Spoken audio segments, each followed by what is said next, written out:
Welcome to Manhwa Vault. The events begin in a world where the hero once lived. The world he knew was gone. One moment, everything was as it should be. The next, the sky split open, torn apart by blinding light and a deafening roar. From that rift came monsters, endless and merciless. He fought, even as others screamed and fell around him. There was no time to grieve. He fought because he had to. Days turned into weeks, weeks into months. He learned to survive, blade in hand, never looking back. A month passed, then a year, 10. Now, his sword was an extension of himself. He sliced through beasts like wind through grass. But one day, something changed. He faced a power unlike any he'd ever known. A figure cloaked in darkness. The voice was calm, condescending. Give up. The world you lived in has already perished. He recognized him. The one behind it all. The puppet master who had turned his world into hell. The figure looked at him not as an enemy, such a waste of talent. Become my sword. But he didn't flinch. He looked the man in the eye and answered. Don't make me laugh.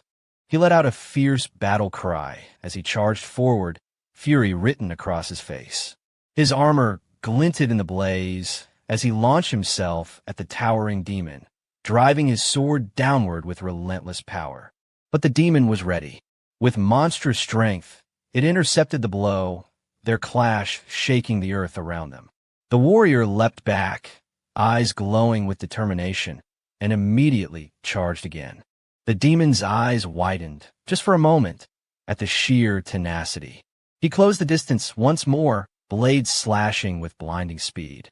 The demon countered violently, slamming him back with a brutal fist. His body flew through the air, crashing hard into the scorched ground. You struggle, but it's meaningless. The demon's voice echoed. He fought on, darting forward with a desperate yell, trying to find any opening, any weakness. But the demon was relentless. A colossal strike sent him hurtling back, tearing through the battlefield. He screamed in pain as his blood sprayed across the charred earth. The demon stood tall, towering like a god of war, hatred burning in his crimson eyes. Hanging from his neck was a crystal pendant, a faint light gleaming from within. In a world where supernatural powers clash with devastating consequences, a lone hero confronts an overwhelming evil. The blonde-haired warrior, bloodied but resolute, unleashes a final, radiant attack against a monstrous entity. Despite the villain's desperate cries, the hero's power proves absolute. As the enemy disintegrates into nothingness, the battlefield falls silent. The warrior collapses beneath the vast, star-streaked sky, finding peace in the beauty above, even in what seems to be his final moment. But this is not the end. The scene shifts abruptly to a modern, urban world. A teenage boy, bearing no signs of the epic struggle just witnessed, walks the city streets in silence. Soon, he arrives at a heavily restricted facility, Namsan Gate, a portal requiring licensed heroes to enter. A young man, dressed plainly and carrying nothing but a black backpack, calmly approached the gate at Yongsan District, Seoul. His resolve unwavering, he sprinted forward and dove into the unknown. The system immediately flagged his unauthorized entry. Alarms blared, signaling the presence of an unregistered individual inside the gate. But the young man, undeterred, found himself in a lush, otherworldly forest within the gate. His presence didn't go unnoticed for long. A patrol unit of professional hunters spotted him and confronted him, curious and skeptical. They asked if he was lost and offered to escort him out. His attire and demeanor made it difficult for them to believe he was a licensed hero or even a porter. Some laughed at his casual appearance, pointing out how unfit he looked for the dangers of a gate. One of them even speculated he was a clueless porter abandoned by his team. Still, the young man remained calm. He admitted that he had just arrived, not offering much else. One of the hunters, seemingly experienced, warned him against entering gates without proper licensing and training. The Namsan Gate, he added, was a C-rank gate, not one suitable for amateurs. Though the advice was well-intentioned, the young man dismissed it with subtle defiance. He didn't ask for concern, nor was he grateful.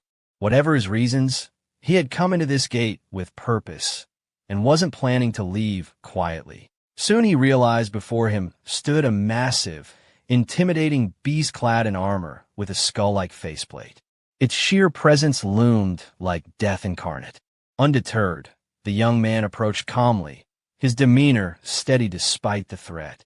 With a savage roar, the monstrous orc lunged forward, baring its tusks and charging with murderous intent. But the young man didn't flinch. In one smooth motion, he shifted his stance, eyes narrowing with intense focus. Then came a surge of speed, a blur. The battle was swift, violent. Moments later, the lifeless body of the orc lay sprawled in the clearing, a pool of blood staining the earth beneath it. The young man knelt beside it, his arms soaked in crimson, his breathing calm. Nothing had changed. This world, this battlefield, was just as merciless as he remembered. Not a single thing was different. A young man stands, in the aftermath of battle, his body bloodied and bruised. Calmly, he reaches down and picks up a large, curved blade. He seems expressionless as he stares at his reflection in blade. With cold determination, he attacks a monstrous creature, cutting it down with a single, brutal strike. Blood splatters everywhere as the beast falls. Standing over the now-dead creature, he extracts a glowing red gem from its body. The gem sparkles with energy, identified as a low-grade magic stone. He reflects, "Back then, I wouldn't even glance at such a low-tier thing." He senses something and glances sideways cautiously. The ground starts shaking. Something is approaching. A group of monstrous orcs emerges from the forest. Without hesitation, they charge at him aggressively. He slashes through one of them with ease and throws the magic stone in high speed to another. The battle continues, with the protagonist weaving through enemies. One of the monsters falls with a loud thud. More of them rush him, but he remains calm and alert.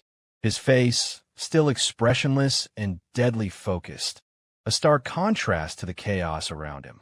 Meanwhile, on the other side of the forest, a group of adventurers made their way along a winding path, the sunlight flickering through the trees.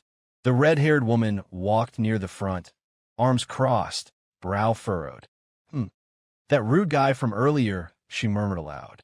Then, turning to her teammate, she asked, "What if he really ends up dead?" Her friend chuckled. "Wait, are you actually worried?" Before she could respond, a black-haired agent at the rear spoke, his tone steady and serious. "If he's an intruder, then by now, agents from the control center should already be on their way." Elite agents sprinted through the forest, swift and focused. "This is a rank C gate," Namsan once said calmly. "So only rank B or higher are dispatched." On the other side, the adventurers discuss that he'll be fine as long as he doesn't rush in, another agent added confidently. The red-haired woman echoed, "Hyungnim is right." But one scoffed, "That arrogant punk's probably trembling, just waiting for us to save him." Scene shifts. A huge, muscular monster glares menacingly. The monster growls and charges, but the protagonist swiftly dodges and slams a devastating punch into the monster's face. In a flurry of movement, the monster tries to counter, but the protagonist leaps into the air. The kick lands behind a monster's head, crushing the monster. The beast lies defeated, blood pooling. Protagonist stands over it, calm and collected, adding 3 magic stones to his collection as his eyes glow faintly. He walks away under a clear sky, the chaos behind him now silent. He thought that the harvest isn't great. So far, 12 low-grade, 16 lower-mid-grade stones. Behind him, someone shouts this way. A group of men in black suits approach him and tell that they were from the gate control center. "Please show your hero registration ID. If you're unregistered, you'll need to come with us to the control center." Protagonist asked, "Gate control center?" The agent stepped forward, his tone firm. "Please comply with our instructions." The protagonist glanced at him, eyes narrowing. "Now what's this?" he thought, irritation flickering across his face. Without a word, he turned and began walking away, clearly done with the conversation. The agent stepped forward, handcuffs ready. If you refuse, we may use physical force. But before he could act, the protagonist grabbed his wrist, firm and unyielding. Any injury from resistance will be your responsibility, the agent warned. It's best we settle this calmly at the control center. Tension hung thick in the air. With one swift movement, the protagonist twisted the agent's arm and sent him staggering back. The agent gasped, completely caught off guard. The protagonist didn't even break stride. His voice was calm, almost bored. "Don't bother me." A sudden crackle of energy filled the air. A sword was drawn. A rank 4 magic seal. The protagonist muttered, eyeing the glowing formation. "That might work on orcs, but not on me." In a flash, he moved, too fast to follow. The opponent was sent flying, slamming into the ground with a howl of pain. Final warning. If you don't want to get hurt, go back. The protagonist stands firm, looking coolly ahead. His eyes are filled with confidence and control, bathed in the afterglow of unleashed power. An agent drops from the sky with immense force, striking the protagonist. Without hesitation, the protagonist retaliates, kicking an agent in a black suit and sending him flying. The attacker, caught off guard, reels in shock as the protagonist dodges with ease and counters with precision. The agent in sunglasses groans, eyes locked on the protagonist. In a blur, the protagonist vanishes at high speed. Disappeared? The agent thinks, scanning for movement. The boy reappears behind another attacker, landing a devastating blow. The last agent, trembling, began to back away. "You," the protagonist said, his voice calm but firm. "Yes." The protagonist narrowed his eyes.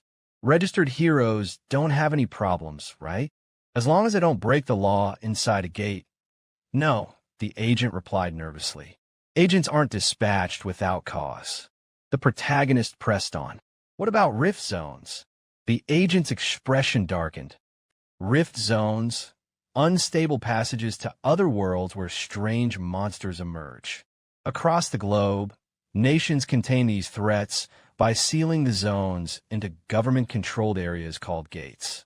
The monsters' byproducts, valuable as energy resources, make these zones both dangerous and essential. But areas not yet claimed or secured remain wild. Those are rift zones. The protagonist's gaze hardened. "So no matter which gate I go to, you people will keep coming after me, won't you?" The agent said nothing, but his silence spoke volumes. The protagonist stepped forward, his tone cold. "Claiming it's trespassing, or what have you." The agent nodded quickly. Yes, that's correct. If an unregistered hero enters a gate without authorization, the control center is immediately alerted. Nearby agents are dispatched on the spot." He added, "Rift zones aren't as accessible as gates, but the Hero Association won't ignore them either." The protagonist tilted his head slightly. So what?" The agent froze, eyes wide. "This guy's a psycho. This bastard. Damn it, I should have contacted headquarters from the start." Before he could move, the protagonist hurled the agent into the forest. The agent crashed through the underbrush, groaning in pain. Such a nobody, the protagonist thought, barely giving him a second glance. Behind him, the agent clutched his ribs, glaring through the trees. "This bastard. Next time, I'll definitely kill you." Scene shifts, a memory from the past. A monstrous voice roared in panic. The protagonist heard it echoing around him. Suddenly, his body went numb. His vision swirled. "I lost consciousness, felt like I was being sucked into something. And then, death. I considered it death." A soft glow pulsed in the void. Protagonist slowly opened his eyes, suspended in a vast, sky-like space. Before him stood a mysterious young boy. "Who are you?" the protagonist asked. "My name is CEO Dojin," he replied, voice steady. "I am dying. If you grant my request, I'll vanish quietly." The protagonist refused. The young boy paused, as if weighed by centuries. Scene shift to protagonist, his expression distant. "No matter how hard I worked, It meant nothing in the end, it said. For 10 years I fought. Everything I built was erased, and the comrade I trusted betrayed me. My country was destroyed. My friend died. Even my family. I tried and tried, but in the end it was all for nothing. CEO Dojin looked at the figure with calm understanding. You too, right? They floated together in silence above an endless void. The CEO Dojin spoke again. Even if my first life ended like that, I don't want my grandmother and Yunying to live like that. A breath. Huh. So, CEO Dojin met the being's gaze. Just tell me one thing, briefly. What is it you want? What I wish for is... Scene shifts to Gazan Digital Complex, Jumchingu, Seoul, once Garabongdong, now called the Hero Complex. The streets, once known for IT companies, are now overflowing with trade and gate byproducts. Amid the bustle, protagonist walked the city streets, eyes scanning buildings. Should I go with this place? He thought. Dingling. A door chime rang as he stepped into a shop. A cheerful voice greeted him from inside. Welcome. An attendant sat at the counter, eyes sharp. Protagonist steps forward calmly. I'd like to sell some mana stones, he said, his voice steady and composed. You've come to the right place, the attendant exclaims. We offer the best purchase price in Seoul. No, in all of Korea. Then clatter. A pile of bright red mana stones spilled onto the counter. The attendant's eyes widened. Are those mana stones? He leaned in, inspecting them closely. You've got quite a few here. Please wait a moment while I sort them. Scene shifts. Protagonist sat back on a nearby sofa, sipping a warm cup of coffee. From the background, the worker called out, 12 low-grade mana stones, 6 mid-low-grade, and 3 high-low-grade mana stones. The worker started entering data. You're aware the commission is 40% of the purchase price, right? He tapped a few more keys, then smiled. The total amount you'll receive is 5.46 million won.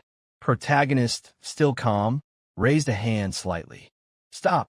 Protagonist's voice cut through the room. I did the hunting. You guys just handle the purchase. And yet the commission's 40%. The worker stiffened. Sir, you clearly don't understand how things work. He forced a smile. Normally, we take 45%. We're doing you a favor here. If you don't want to sell, take them back. Protagonist stood up, gathering the stones. I'll do that. Hey, sir, the worker called out in a panic. You still have to pay the sorting fee, right? And the coffee isn't free either. He scrambled for numbers. Sorting, 300,000 won. Coffee, 10,000. And because we used an expensive towel to wipe off your blood, another 40,000. So, 350,000 won total. Protagonist turned cold. I don't have money to give you. Try and take it if you can. The attendant's voice trembled with forced confidence. You'll have to pay, you know. We've got a few C-rank heroes backing us up. Some C-rank heroes stood up from a break room, annoyed. What is it? Why'd you call us? He frowned, clearly irritated. Someone causing trouble again, he muttered. The eyes of the protagonist and the C-rank heroes locked, tension crackling in the air as they stared each other down. The scene shifted to an attendant peering over a counter, trembling in fear. His expression is panicked, as he stares wide-eyed at the protagonist punching the C-rank heroes with immense strength, flying backward. All 3 C-ranked heroes growled in pain across the floor. The protagonist stands confidently, having swiftly taken down all opposition, while the frightened attendant remains by the counter, stunned by the scene before him. The protagonist begins walking calmly toward the counter, each step echoing in the now silent room. As he approaches the attendant behind the counter, he speaks coolly. The commission is 1%. He places a hand casually on the counter and adds with a confident smirk. Let's have smooth transactions from now on. I'll come again next time. As the protagonist enters his home, he places a large bundle of money on the table. His grandmother and younger sister stare at it in shock, eyes wide with disbelief. His grandmother stammers. Dojin H, what is all this money? His sister echoes in amazement. What is all this? The protagonist, slightly flustered but trying to keep it casual, scratches his head and replies, "A while ago, I lent money to a friend who was starting a business, and that business became a huge success." His grandmother, still stunned, clasps her hands together and stammers, "Why you have a friend like that?" A look of doubt flashes across her face. The protagonist, keeping his expression calm, answers, "You know the place I grew up. He's a friend I hung out with back then." His grandmother slowly nods, still unsure. "Of course I know." Suddenly, his younger sister lights up, eyes sparkling with excitement. "Brother, then are we rich now?" The protagonist smiles softly and nods. "Yes, for now on." His sister's eyes go wide with joy. She suddenly jumps up, unable to contain her excitement. "Wow, we're rich." She jumps again, laughing and spinning in place. "We're becoming rich." Her joy is infectious. The room, once filled with uncertainty, now overflows with hope and happiness. The memory floods back to the protagonist, a final conversation etched into his mind. He remembers CEO Dojin, standing with a calm expression, looking him in the eye. "Grandma and Yunying, please let them live in a house safer than anywhere else." Before the protagonist could even respond, CEO Dojin disappeared, gone without a word, leaving only those parting wishes behind. Cut to the present. A slow inhale, the sound of breath. The protagonist opens his eyes, seeing high reflection in mirror. He narrates, "When I woke up, I had become SEO Dojin. A new life, a borrowed identity, and a promise yet to be fulfilled." Eyes scanning a sleek, modern home listing. The safest house in Korea costs 110 billion won at the current market price. He exhales slowly, the weight of CEO Dojin's request lingering in his thoughts.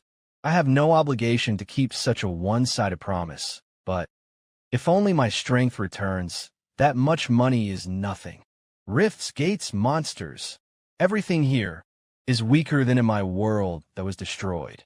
To me, who is a sword god, this place is like child's play, but not even 10%, 1/10, of my strength has returned yet." Suddenly, a voice echoes from outside the room. "SEO Dojin, you in there?" The protagonist glances toward the door, alert. "I'll go out and see." He turns to his grandmother just behind him and speaks calmly but firmly. "Please stay inside." Outside, a rough, mocking voice calls out, "SEO Dojin, you should repay borrowed money on time." Another voice chimes in. "Do you know how much money you have to repay? It's a whopping 48 million won.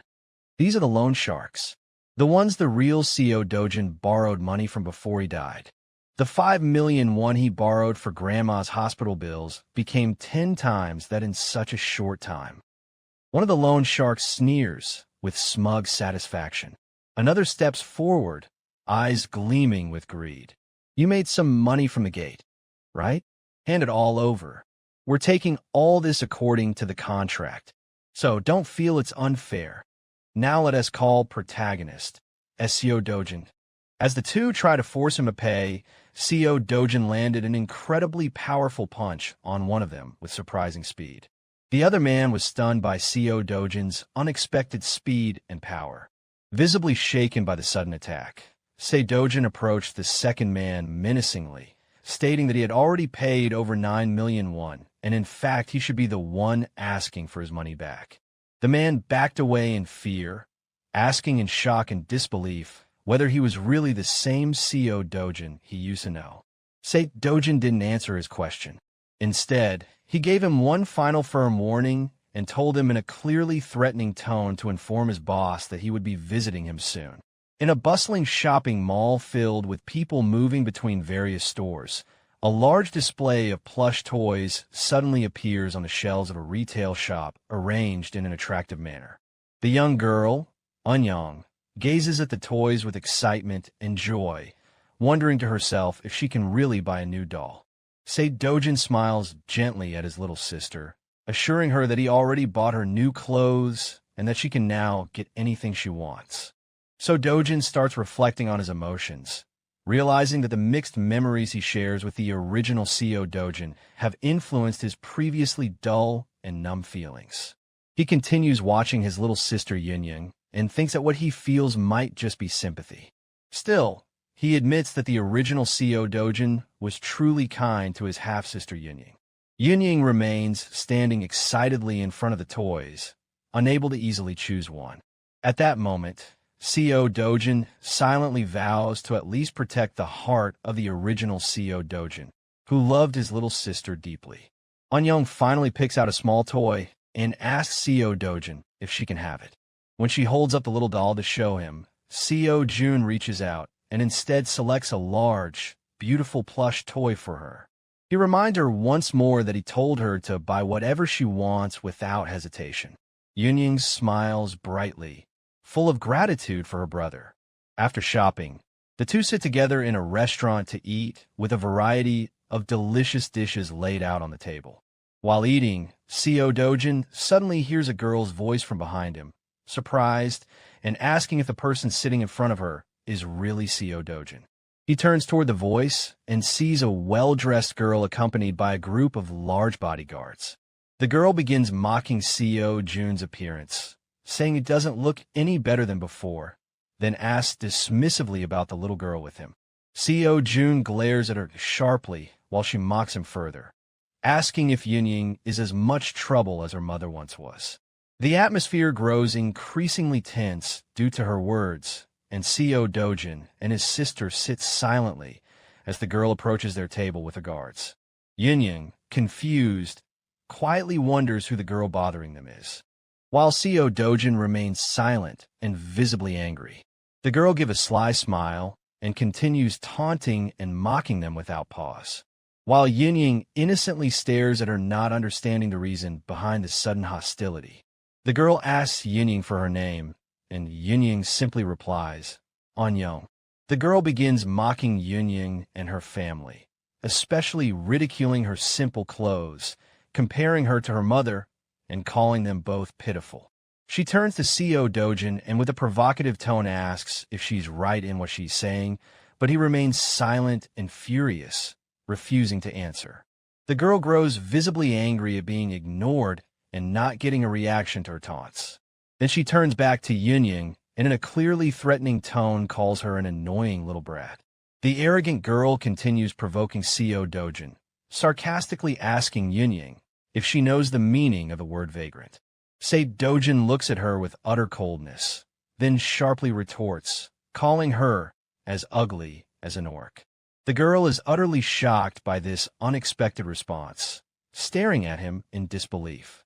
She replies in a stunned, hesitant voice, asking if she really heard him correctly.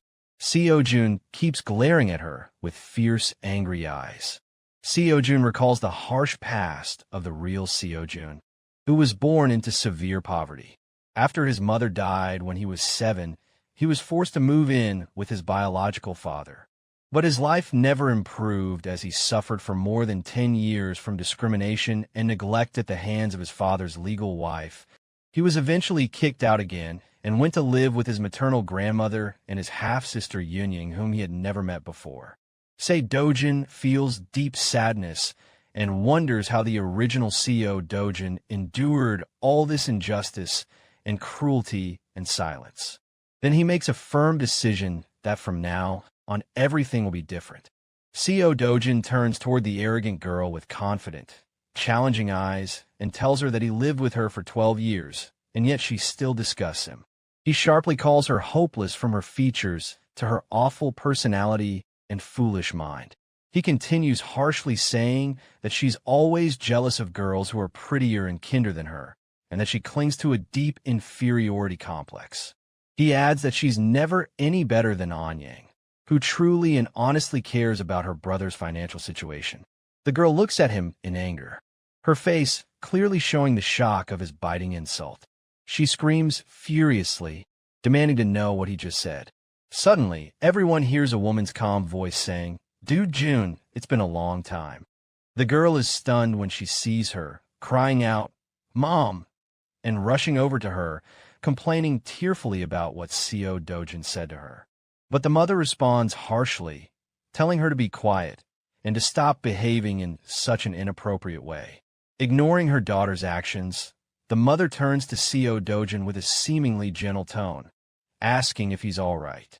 As Seo Dojin leaves, the mother chides him in a voice that sounds sympathetic, saying that even if he's busy, he should still visit the house from time to time. Inside, Seo Dojin is filled with anger, thinking about the hypocrisy of this woman who hurt him the most for 12 years. The mother continues provoking him, claiming that his father worries about him a lot and expressing her disgust in an obviously insincere way. Dojin turns to her with a furious glare and tells her bluntly that their relationship is not the kind that allows her to ask about him or interfere in his life. Then he sharply tells her to get out of his sight immediately.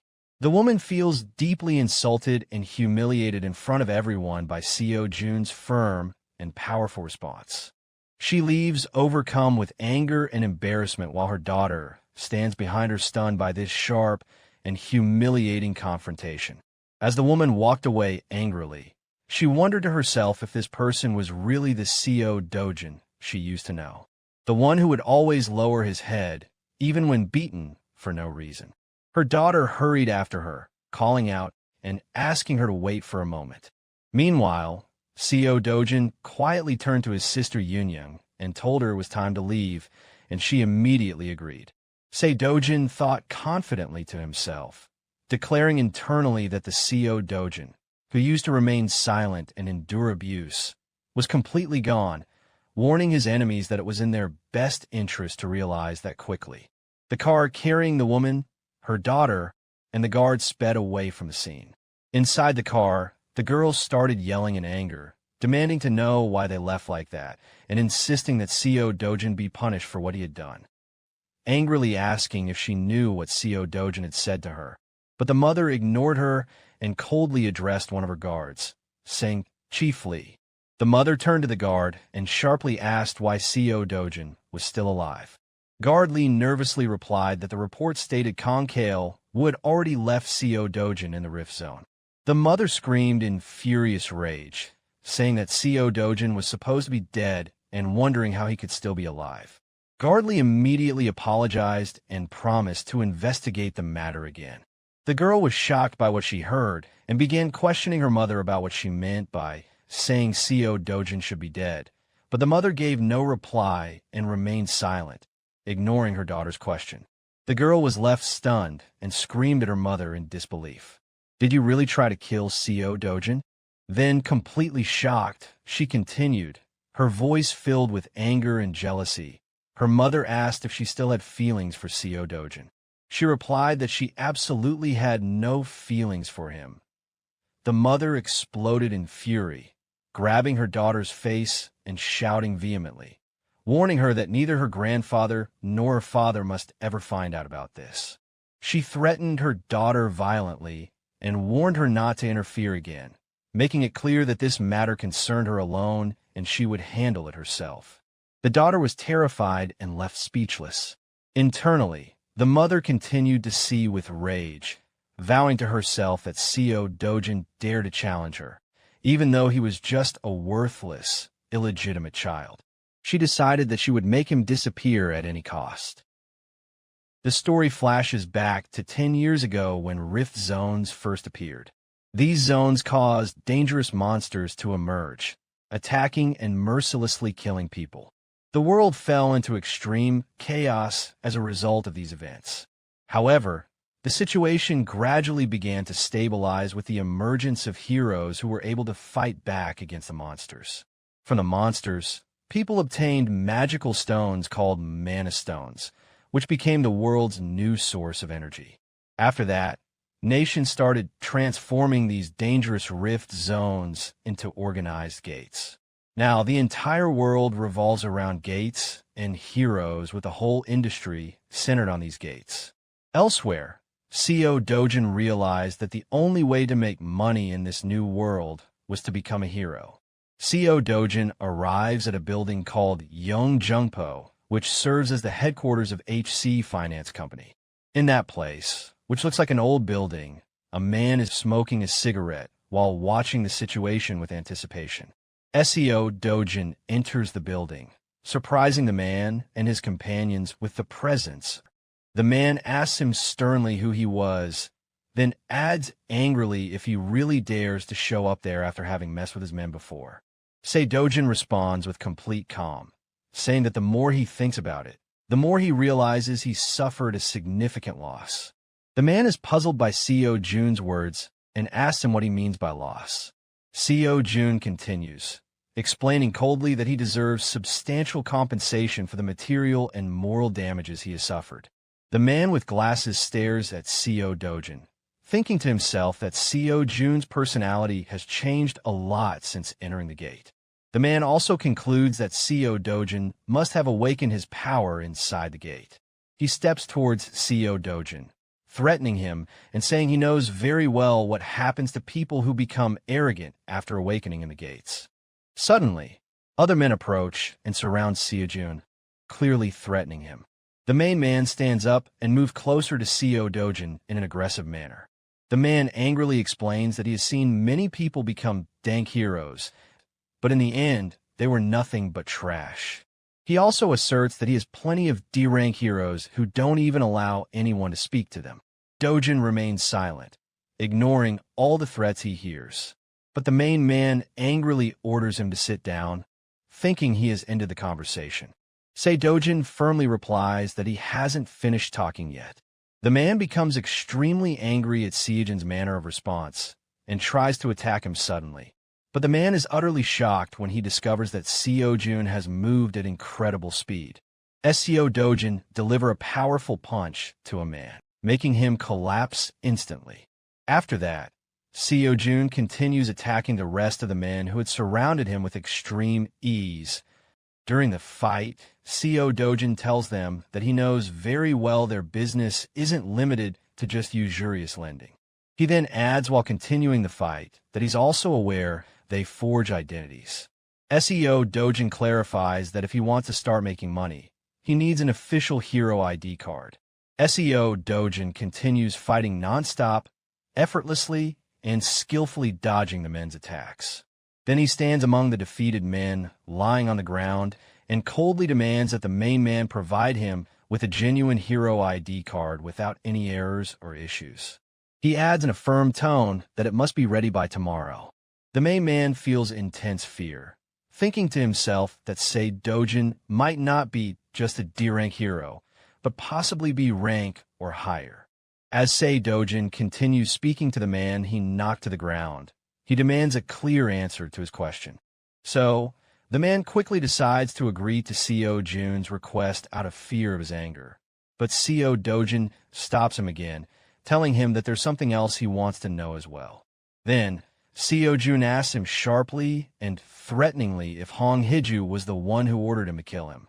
The man clearly recalls in his mind the features of Hong Hiju when she gave him the order. But he remains silent and does not answer. Because of the man's silence, Seo Dojin becomes even angrier and presses down hard on his face, demanding once again that he answer. The man screams in pain and terror, quickly confessing that Hong Haiju really did order him to do it. He explains that Hong Haiju hoped Seo Dojin would fall so deeply into debt that he would be forced to commit suicide. Then the man adds, still screaming in terror, that this is exactly what Hong Hiju told him. Dojin remains calm after hearing this confession, while the man begs him to let him go. Seo Dojin mocks the man's words about suicide, saying that this explains why he was locked inside the gate. The man immediately tries to defend himself, insisting that he knew nothing about the gate situation. He continues defending himself, saying that if Seo Dojin died, he wouldn't get any money, so why would he send him there in the first place? Dojin listens to the man's words with interest and thinks quietly. Then Seo Dojin suddenly remembers the name Kong Kail Wu and says it out loud. Seo Jun explains to the man that Kong Kail Wu was the one who put him in the gate and asked the man to bring him all the information related to this person by tomorrow. The man agrees, immediately visibly terrified.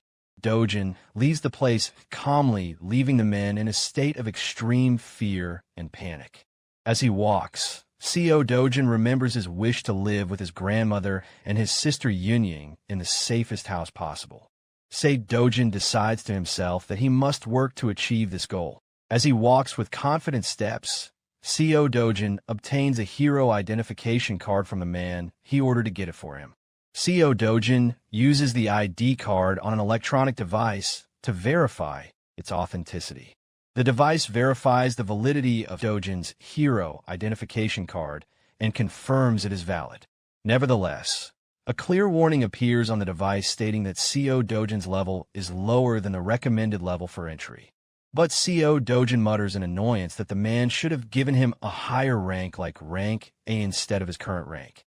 Co Jun ignores the warning and confidently proceeds through the entrance while the device continues to issue its warning. Information is provided about the Bamseum gate, which is classified as B rank, but is small like a D rank gate, and authorities recommend not entering except as part of a team of 2 or more people.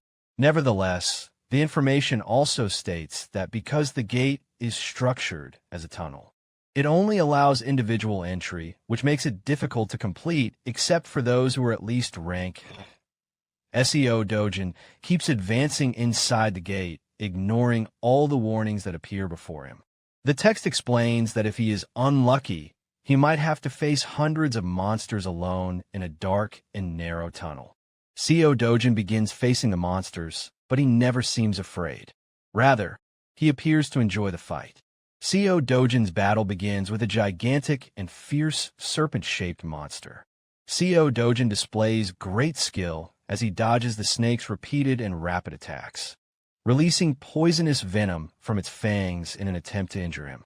Sa Dojin realizes that the monster is a black fong serpent, a type of extremely poisonous creature that can kill with even a small dose of venom. Sei Dojin successfully lands a powerful and direct blow on the monster. He continues fighting with swift and skillful movements, delivering consecutive strikes to the beast. SEO Dojin moves at high speed, trying to avoid the deadly venom the monster spreads around him. He manages to evade being poisoned and feels relieved by this success. He looks at the glove he's wearing, which has been splashed with some of the venom, and thinks to himself that at least he managed to profit 300,001 from it.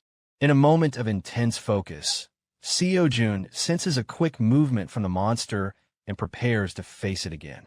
The monster attacks with great force, but Co Jun blocks it with obvious ease. As a result of this confrontation, the monster is pushed forcefully backward, its venom spreading through the area. Sejun stands tall as he watches the monster fall before him. Defeated, he approaches, searching for magic stones inside its body, but finds nothing and calmly says there is no magic stone inside. Co Dojin confirms that based on his previous experience, the probability of finding a magic stone inside a black fong serpent is less than 3%. Co Dojin realizes he needs to hunt hundreds of monsters to gather enough stones and tells himself calmly that he should be prepared for this effort. He continues advancing through the gate, arriving at an area filled with bones and monster corpses. A massive skull appears before him, and Sei Dojin wonders if this is the gate's boss monster. Co Jun raises his head to confirm the presence of the boss monster and prepares to face it. The boss monster appears before him, a colossal serpent with glowing green eyes. Co Dojin feels relieved that the boss monster showed itself, saying he didn't know the way to it. So, this is very convenient.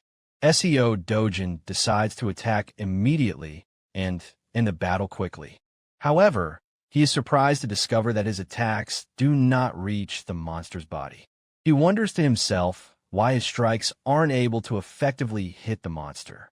Co Dojin continues his attempts, moving swiftly as he dodges the boss monster's attacks. He finally succeeds in landing a very powerful blow on the monster. The boss monster screams in pain and shock after receiving that fierce blow. SEO Dojin continues fighting with extremely fast and powerful strikes. He moves with great agility, dodging the boss monster's attacks and delivering another strong blow. Seo Dojin manages to land a finishing blow on the boss monster, confirming his dominance in this battle. As the confrontation between Seo Dojin and the giant serpent continues, Seo Dojin realizes, just as he expected, that the skin of this monster is extremely tough and completely different from the previous monsters he faced, to the point that his strikes have no effect on it. Seo Dojin stands there wondering to himself what he can do now, wishing he could regain his former strength, because a monster like this would have been easily defeated before. At that moment, Seo Dojin notices something lying on the ground next to him and turns his attention to it. He approaches to discover that the object he noticed is an old sword lying on the ground. Seo Dojin examines the sword closely and decides that even though it is old, he has no other option but to use it. Seo Dojin confidently picks up the sword from the ground, remarking that the value of a sword lies in the skill of the one who wields it, not in its quality or age. Now Seo Dojin prepares to face the monster using the sword, saying that he will borrow this weapon for a while.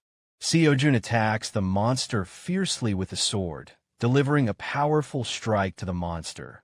During his assault, Seo Dojin tells the monster that it should consider it an honor to be destroyed by his hand. The monster lets out a loud scream of pain after receiving the blow from Seo Dojin. Jun continues delivering successive sword strikes, asserting his complete control over the battle. These consecutive attacks cause severe damage to the monster, which is now clearly losing the fight entirely.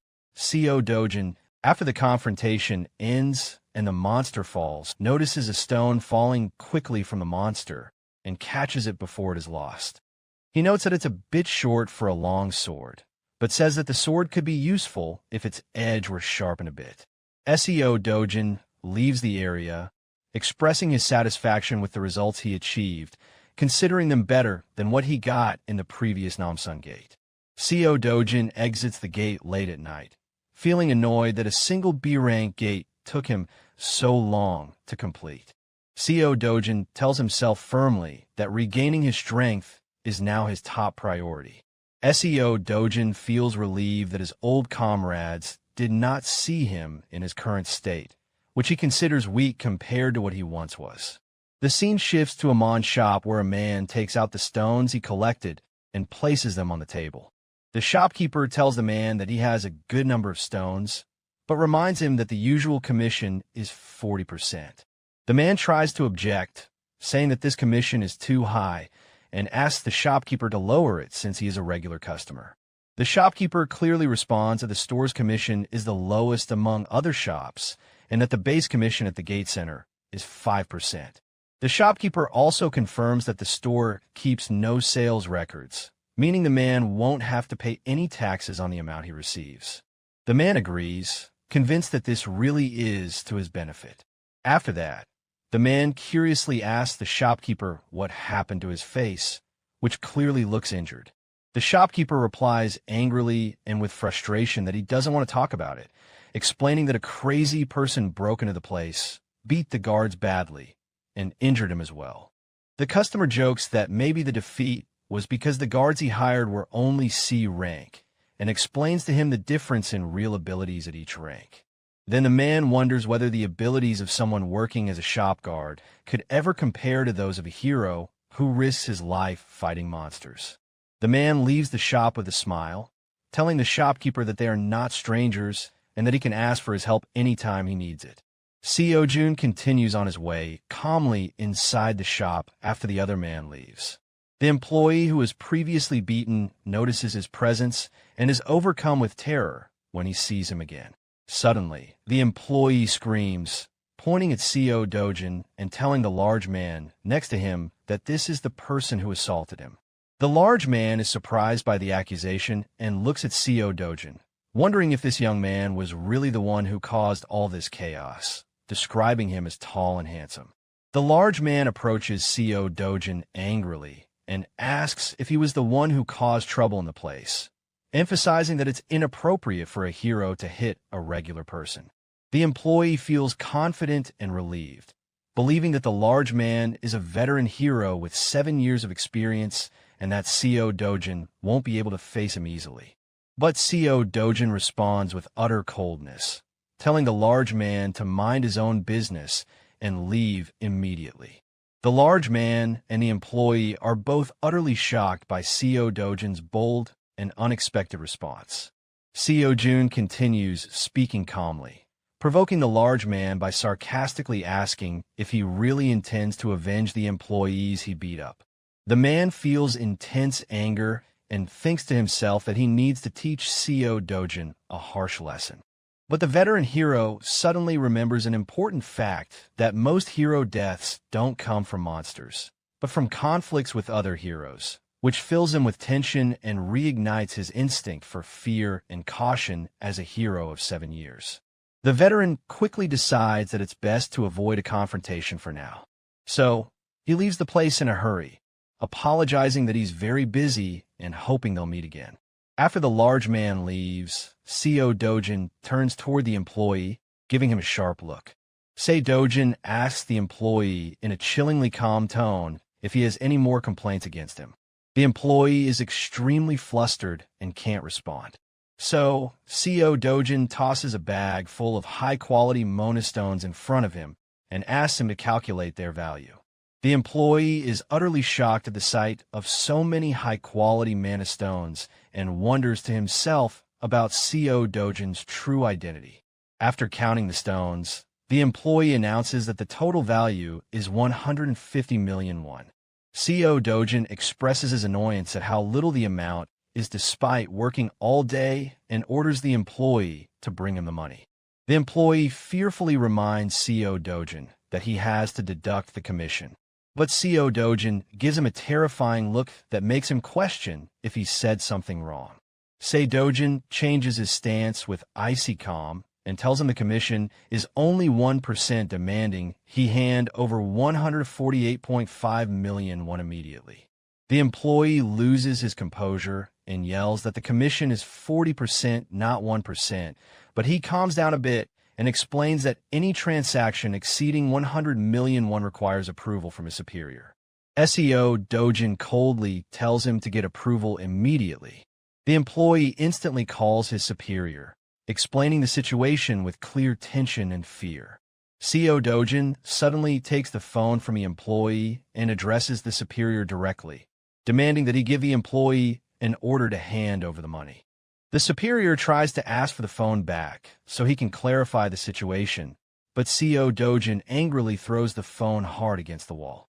In the end, Co Dojin tells the employee that the superior understood the matter well and ordered him to bring the money. The employee gives in to Seojin's clear threat, agrees to his demand in a quiet voice, and hands him the large amount of cash he requested. Co Dojin calmly leaves the shop after receiving the money, and with a mocking smile, tells the employee that they should make another good deal next time as well. A strong-built man arrives at the shop and sharply asks the employee why he didn't answer his phone and what he meant by the call he received earlier. The employee, now completely broken and distressed, tells the man that he can't continue working anymore and announces his resignation. The employee looks at the phone shattered against the wall, desperately repeating that he just can't endure this any longer. At that moment, the phone rings again, and the employee turns toward it nervously, feeling frustrated and hopeless. On the other end of the call, the same man speaks and asks a girl named Han Yun to come immediately.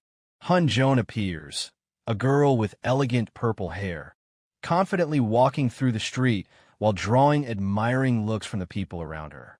When Han Yun enters the shop, the employee is utterly shocked and screams in disbelief when he sees her. Han Joy smiles calmly and assures the employee that she is indeed Hyun Joan, the one he was called to meet. The employee realizes at that moment that Han Yin is a fourth-ranked hero in Korea and vaguely remembers that she is his boss's niece, wondering why she came to this place. Han Joan explains to the employee that she came because her uncle complained to her about a severe headache caused by a hero who forced him to sell mana stones. Han Yin seriously asks the employee to tell her all the details about what happened in the shop. Meanwhile, Seo Dojin is busy trying to regain his former strength through training and meditation, knowing that regaining his power is the most important thing at this stage. Sei Dojin realizes that mana in the current world is much scarcer than in the world he previously lived in, and he believes that regaining his full strength may take as long as 3 years or more. Seo Dojin thinks it would be good if he could get some good equipment to help him during this period. But he notices that the equipment available in this world is very limited and of mediocre quality. Suddenly, a violent tremor shakes the house, and Seo Jun's grandmother screams in terror, thinking it's an earthquake. His little sister, Yunying, screams in fear, asking if what's happening is really an earthquake. At that moment, Seo Jun quickly realizes that what's happening isn't an ordinary earthquake, but something far more dangerous. Suddenly, huge cracks appear in the sky, and a massive rift forms in the air above the city. Sodo Jun watches what's happening with great concern, fully aware that this is the emergence of a new and dangerous rift zone. Sodo Jun hears his sister Yunying calling out to him in panic, yelling, "Brother!" The scene shifts to the Seoul Hero Association building, where the monitoring team receives urgent news of a new rift appearing in the Mapo district. The team leader realizes the severity of the situation when he discovers that the rift appeared in a residential area, and he is deeply worried about the possibility of civilians who are not heroes entering the rift. The leader explains with fear that if any civilian enters the rift zone, no one else can enter, and if the civilian dies inside, a wave of monsters will pour out of the rift zone into the city. He emphasizes that if that happens, the entire city of Seoul will be in imminent danger, threatening everyone's lives. Elsewhere, Hong Hiju appears in a state of intense anger, slamming the table forcefully and screaming that it would have been better if she had killed that bastard herself instead of complicating things and paying money to get rid of him. Hong Haiju yells at Director Lee, ordering him to make sure Kong Chul will kill Seo Dojin, adding that if he fails to kill Seo Dojin, they will have to pay back the money they received 10 times over. Director Lee agrees and assures her that he will personally oversee the matter until the mission is completed. Meanwhile, the scene shifts to Seo Dojin, who finds himself in a dense forest filled with tall trees, standing in the middle of it, deep in thought. Seo Dojin finds it hard to believe the place he is now seeing before him, and remembers that this forest is the Batisqua Forest, which he used to visit often as a young child.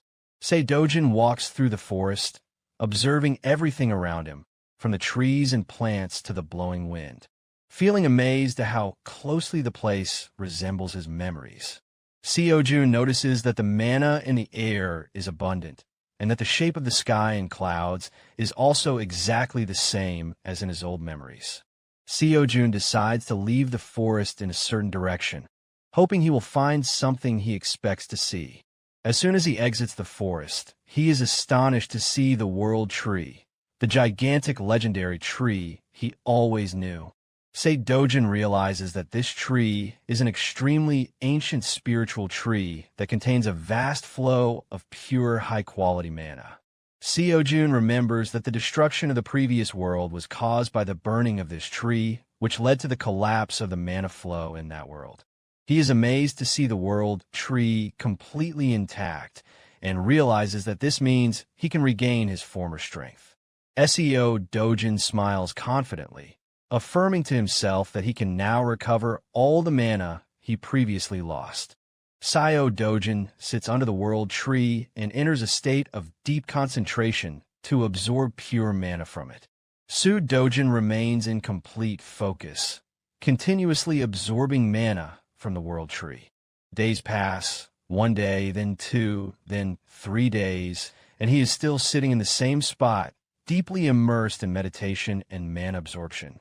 Seo Dojin forgets about eating and drinking, remaining in this state for 10 whole days, focusing only on breathing and absorbing mana. At the end of this long period, Seo Dojin breathes with relief.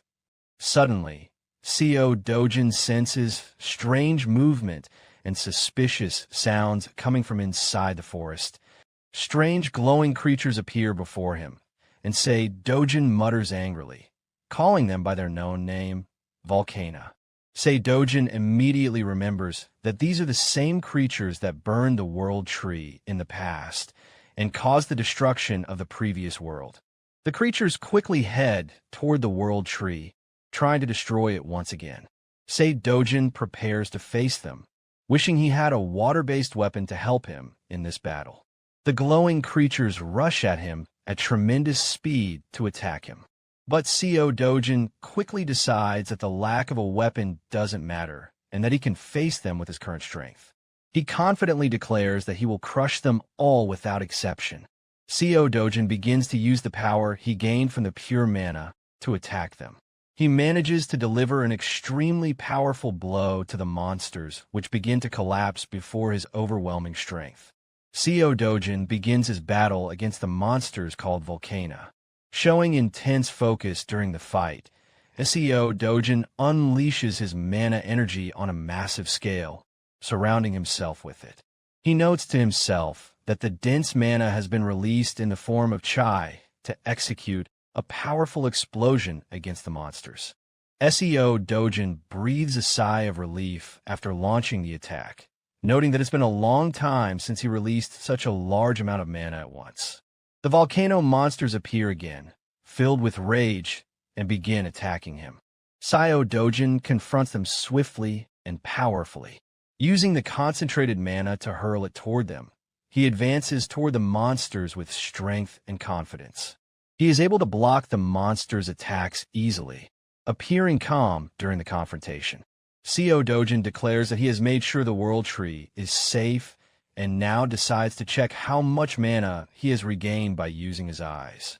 Seo Dojin confidently moves toward the monsters trying to attack him again. One of the monsters tries to attack him with great ferocity, opening its wide mouth full of sharp fangs. But Seo Dojin counters the monster's assault with tremendous force, using his fist to deliver a crushing blow directly into the monster's mouth. After this powerful strike, the monster is defeated, and a red gem drops from its body onto the ground. Seo Dojin approaches the gem and confirms that he managed to obtain it. He smiles confidently and announces to the monsters that once he finishes defeating them all, he'll be able to obtain a rare item called the Eternal Ember. He continues with a confident smile, saying that he should be able to get this item. Seo Dojin recalls that the probability of acquiring this item used to be very high in the past. He decides to test the odds of getting more of these items from the remaining monsters and starts attacking them with power and ferocity. More red and yellow gems fall from the monsters Dojin defeats, and he observes them carefully. Then he notices the Eternal Ember already among the gems and picks it up carefully. Say Dojin feels satisfied as he obtains this item, once again expressing his surprise at getting it back. As Dojin contemplates the Eternal Ember in his hands with great focus, Dojin realizes he wants to absorb more mana from the World Tree, but knows that his current body can't handle anymore. So he decides to absorb the energy of the Eternal Ember instead and convert the mana in his body into the fire element. Seo Dojin remembers that in the past, he didn't even need to absorb such rare items himself. He moves around and collects the scattered gems that fell from the monsters. Seo Dojin continues absorbing the energy of the Eternal Ember until the last drop he can handle. Meanwhile, outside the Rift Zone, large crowds of people gather watching the rift with fear and great anticipation. A state of chaos and tension spreads among those watching, and someone shouts in anger and extreme anxiety. Damn it! The events begin with intense anger from a man named Bang Wu who expresses his frustration and annoyance at what one crazy person did, wondering why there's all this trouble. Another man, Kim Hyun Woo, responds, pointing out that the person in question did it in an attempt to save his little sister. But Bang Gun Woo angrily rejects this, saying it's just an excuse, claiming that person heard a rumor about. It's easy to awaken in Rift Zone and entered without thinking about others. He adds that if he wants to die, he should do it alone without causing trouble for everyone else. Kim Hyun Woo asks Bang Gun Woo what the guild leader said. The latter replies that the leader just ordered them to wait. Kim Hyun-woo wonders why they're waiting, and Bang Gun-woo explains that rift zones have appeared simultaneously in several major countries like the United States, China, Britain, Turkey, and Switzerland. Kim Hyun-woo understands why the leader is busy, commenting that this is the first time something like this has happened. He then adds that other countries were able to control the situation while only they are having problems because of that person he calls a beggar. Bang Yong-woo becomes angry and says he'll wait for that person to come out first, and then he'll smash his face. The huge mysterious rift continues to grow while the situation around it remains extremely tense and confusing. It is officially announced that 28 days have passed since the new rift appeared, and the Hero Association issues a warning about a wave of first-level monsters. It is also announced that if the civilian Mr. S who first entered the rift does not come out within the next 2 days, the situation will become very serious. The scene shifts to a man who appears to be in a leadership position who asks in surprise. So the civilian who entered first was that bastard CO Dojin. His assistant director Kim confirms that the information is accurate and that the civilian is indeed CO Dojin. The leader asks about the likelihood of CO Dojin returning alive, and Director Kim answers that if he's just a civilian, the chance is almost zero, about 1%. But the leader laughs mockingly, saying the chance of returning alive is less than 0.1%, and finds the idea of a civilian surviving to be ridiculous. The leader then continues mocking the Hero Association, saying they're making huge mistakes due to a lack of information. He then wonders, what if CO Dojin is actually awakened? Director Kim replies that if he's truly awakened, then it will depend on what hero rank he belongs to, admitting that it's difficult to make an accurate judgment in that case. The leader agrees with Director Kim, adding that simply being good at fighting and surviving in a rift isn't the same thing. Suddenly, the leader mentions that CO Dojin has 2 family members and suggests that they should secure them. Director Kim is surprised by this and asks what they're planning to do now. The leader responds with a chilling calmness, saying that they should treat the family well for now, but if CO Dojin dies, they'll sell his family's organs, and if he returns alive, they'll demand massive compensation and put him into debt. Meanwhile, CO Dojin continues his deep focus on absorbing energy from the world tree inside the rift. CO Jun feels a huge change in his body and power after absorbing the energy of the eternal ember and wonders to himself how much time has passed so far. He confirms that he has already absorbed hundreds of eternal embers. He declares to himself that he can now use fire element mana whenever he wants. He affirms that his resistance to fire has increased dramatically and considers that he's in a much better state than he was in the past when he was called the Sword Master. CO Dojin touches the world tree with deep contemplation, recalling the past and comparing it to the present. With words of gratitude, CO Dojin thanks the world tree for the energy and strength it has given him. Then he begins gathering the red Mona stones he obtained during his battle with the monsters and places them in a small bag. CO Dojin looks at the world tree and says to himself with sadness that he might not see it again after this time. But then he tells it that if they ever meet again and it is in danger, he will protect it no matter what it takes. CO Jun exits the rift to the outside and notices that the area is completely devoid of people, wondering if everyone is left in preparation for the coming monster wave. Then CO Dojin senses a rather strong aura in a certain direction and immediately decides to head toward it. He moves at great speed toward that aura. Meanwhile, Bang Gun-woo and Kim Hun-woo are seen standing and talking together near the rift site. CO Dojin notices their clothes from a distance and realizes they are from the same group he met before the previous gate, and he thinks that if he gets caught by them, it would be very troublesome. CO Dojin decides to use his new power and releases a powerful fire blast toward them. The flames reach quickly and cause a huge explosion that surprises everyone. Kim Hyun-woo is astonished and shouts in surprise, wondering about the source of the sound, worried that it might be a fire. Panic spreads among the group as they go to check for any civilian injuries. While everyone tries to flee and retreat from the area quickly, Bang Gun-woo and Kim Hun-woo are left in a state of shock and anger. And Bang Gun-woo furiously wonders why there is fire in this place. At the same time, Seo Dojin calmly walks away from the area, observing the flames he set, thinking about the quality and precision of the fire. Seo Dojin silently mentions the name Kozak and wonders if he would be impressed by this fire if he saw it. Then Seo Dojin remembers the past, saying that Kosik would definitely have been very pleased to see this fire, as he was the strongest fire mage on the continent. At that moment, Kim Hun-woo senses something strange and suddenly stops, telling Bang Gun-woo, "Wait." Kim then notices that the rift is acting abnormally and informs Bang Gun-woo. Everyone looks at the rift with astonishment and deep concern as it begins to change its shape in a strange and suspicious way. Bang Gun-woo becomes extremely tense as he wonders what is happening to the rift. Everyone's amazement grows as they notice that the rift is gradually disappearing from its place.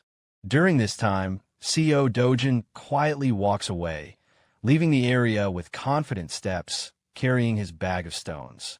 He glances back slightly with a serious look, expressing his determination and confidence in himself.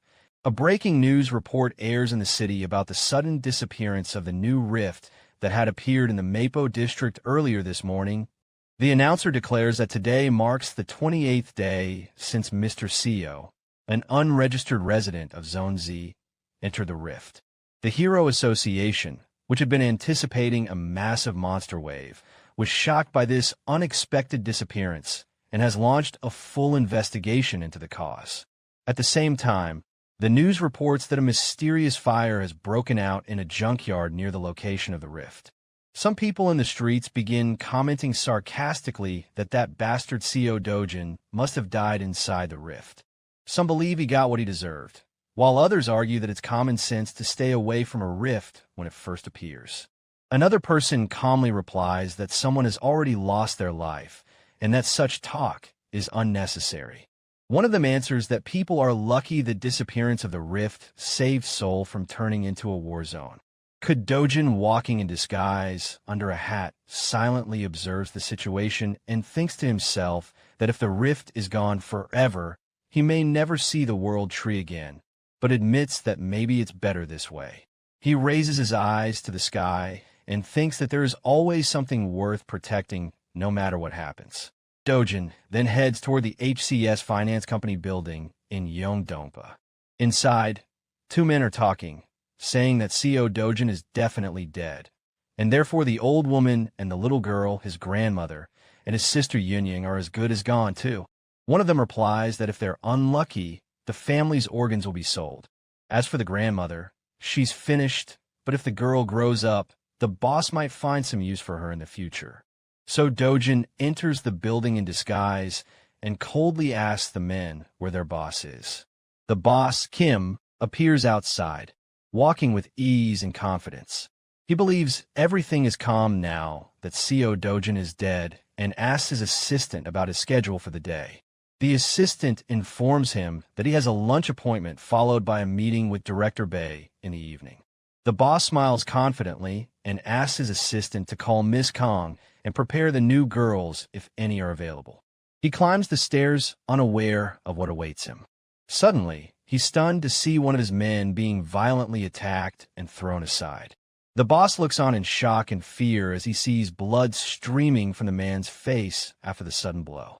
He finds the man lying on the ground before Seo Dojin, who stands firmly facing everyone.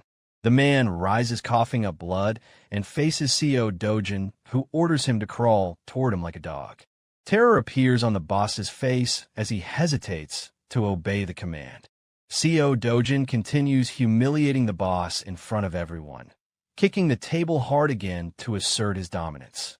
Seo Dojin then mockingly asks the boss if he didn't hear him properly. The boss crawls on the ground towards Seo Dojin, who is sitting cross-legged on a chair, and then commands him to bark like a dog. Seo Dojin tells him that someone like him doesn't deserve to be treated like a human and orders him to bark as loudly as possible. The boss Kim is forced to bark repeatedly like a dog, screaming in fear and humiliation in front of everyone. The boss's men in a room hear Co Dojin demanding their leader to bark louder and more clearly. In the end, the humiliation deepens as the boss continues barking loudly while everyone watches the scene in horror and disbelief. Co Dojin sits back relaxed and scolds the men around him, calling them hypocrites who grovel before him and pretend to be obedient, yet are ready to stab him in the back at the first opportunity. He turns to Hong Chong-seop and addresses him sharply, asking if he thinks this is the first time he's dealt with trash like him.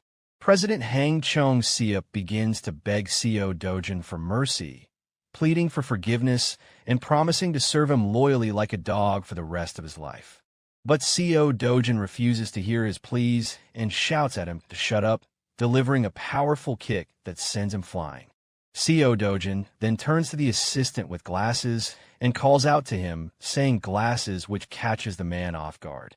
He tells him that he is the president now and advises him not to waste his life working like a dog under someone as lowly as the former boss. Co Dojin gestures toward the former president lying motionless on the floor and tells the new assistant that getting rid of garbage like him isn't difficult. The assistant with glasses hesitates and says that the former president has many connections and that suddenly taking over might raise suspicion. The assistant continues to plead for mercy and to give the president another chance, prompting Co Dojin to snap back angrily. Co Dojin then reminds the assistant of their usual methods of eliminating people, like dumping them into the sea or disposing of them in scrapyards. He threatens everyone that if they don't get rid of the former president, he will throw him into a gate to become monster food.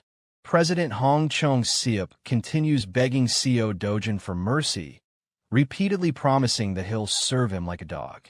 But Co Dojin completely ignores his desperate pleasing. Co Dojin thinks to himself that he should finish Hong Chong-seop now to avoid future trouble. Then he sighs, wondering if he has grown too soft or lenient. Co Jun extends his hand toward Hong Chong-seop and tells him to come to him. Hang approaches slowly and hesitantly. Co Jun grabs him and coldly says he accepts his apology for the past. Then he adds that from now on he'll treat him like an older brother, but Huang is suddenly stunned. Flames suddenly ignite in Hong Chong-seop's hand, causing him to panic in terror. As the flames blaze in Co Dojin's eyes, Hang's terrified reflection is visible in them. Co Jun slams Huang Chong-seop to the ground with great force, leaving him writhing in pain. Co Jun leaves the building, delivering a final warning to everyone. If anyone dares to harm his family again, he will kill them all. He commands them to guard his family for the rest of their lives without pause. Meanwhile, official news reports declare that Co Dojin has been confirmed dead in the rift. According to the government and multiple media outlets, Co Dojin quietly sits in a public place, reading the news on his phone, seeing his own death being reported everywhere. He thinks to himself that even if he announced he was alive, it would only cause more chaos and problems. He decides to take his time to reflect while his little sister, Yunying, sits happily in front of him, enjoying her meal with great delight. Co Dojin feels joy as he watches Yunying enjoying her food so cheerfully and innocently. Yunying expresses her joy and excitement about moving to a new place. Co Dojin tells her that she will be going to kindergarten like the other kids and that she'll start school next year as well. But suddenly sadness appears on Yang's face and she falls completely silent. Co Dojin notices her sadness and asks in surprise if she doesn't want to go to kindergarten. Hyang responds with deep sorrow, saying that the kids there make fun of her because she doesn't have a mother or father. Co Dojin goes quiet, visibly affected and saddened by what his little sister said. After a moment, he gently and softly tells her that it's okay, and she doesn't have to go to kindergarten or meet those mean kids. She could go straight to school next year instead. An's expression immediately changes, and she smiles happily, asking with delight if she really doesn't have to go to kindergarten. Seo Jun calmly confirms and agrees with her. Seo Dojin thinks to himself that maybe the solution is to send her to a prestigious private school where no one would dare to mock her or look down on her.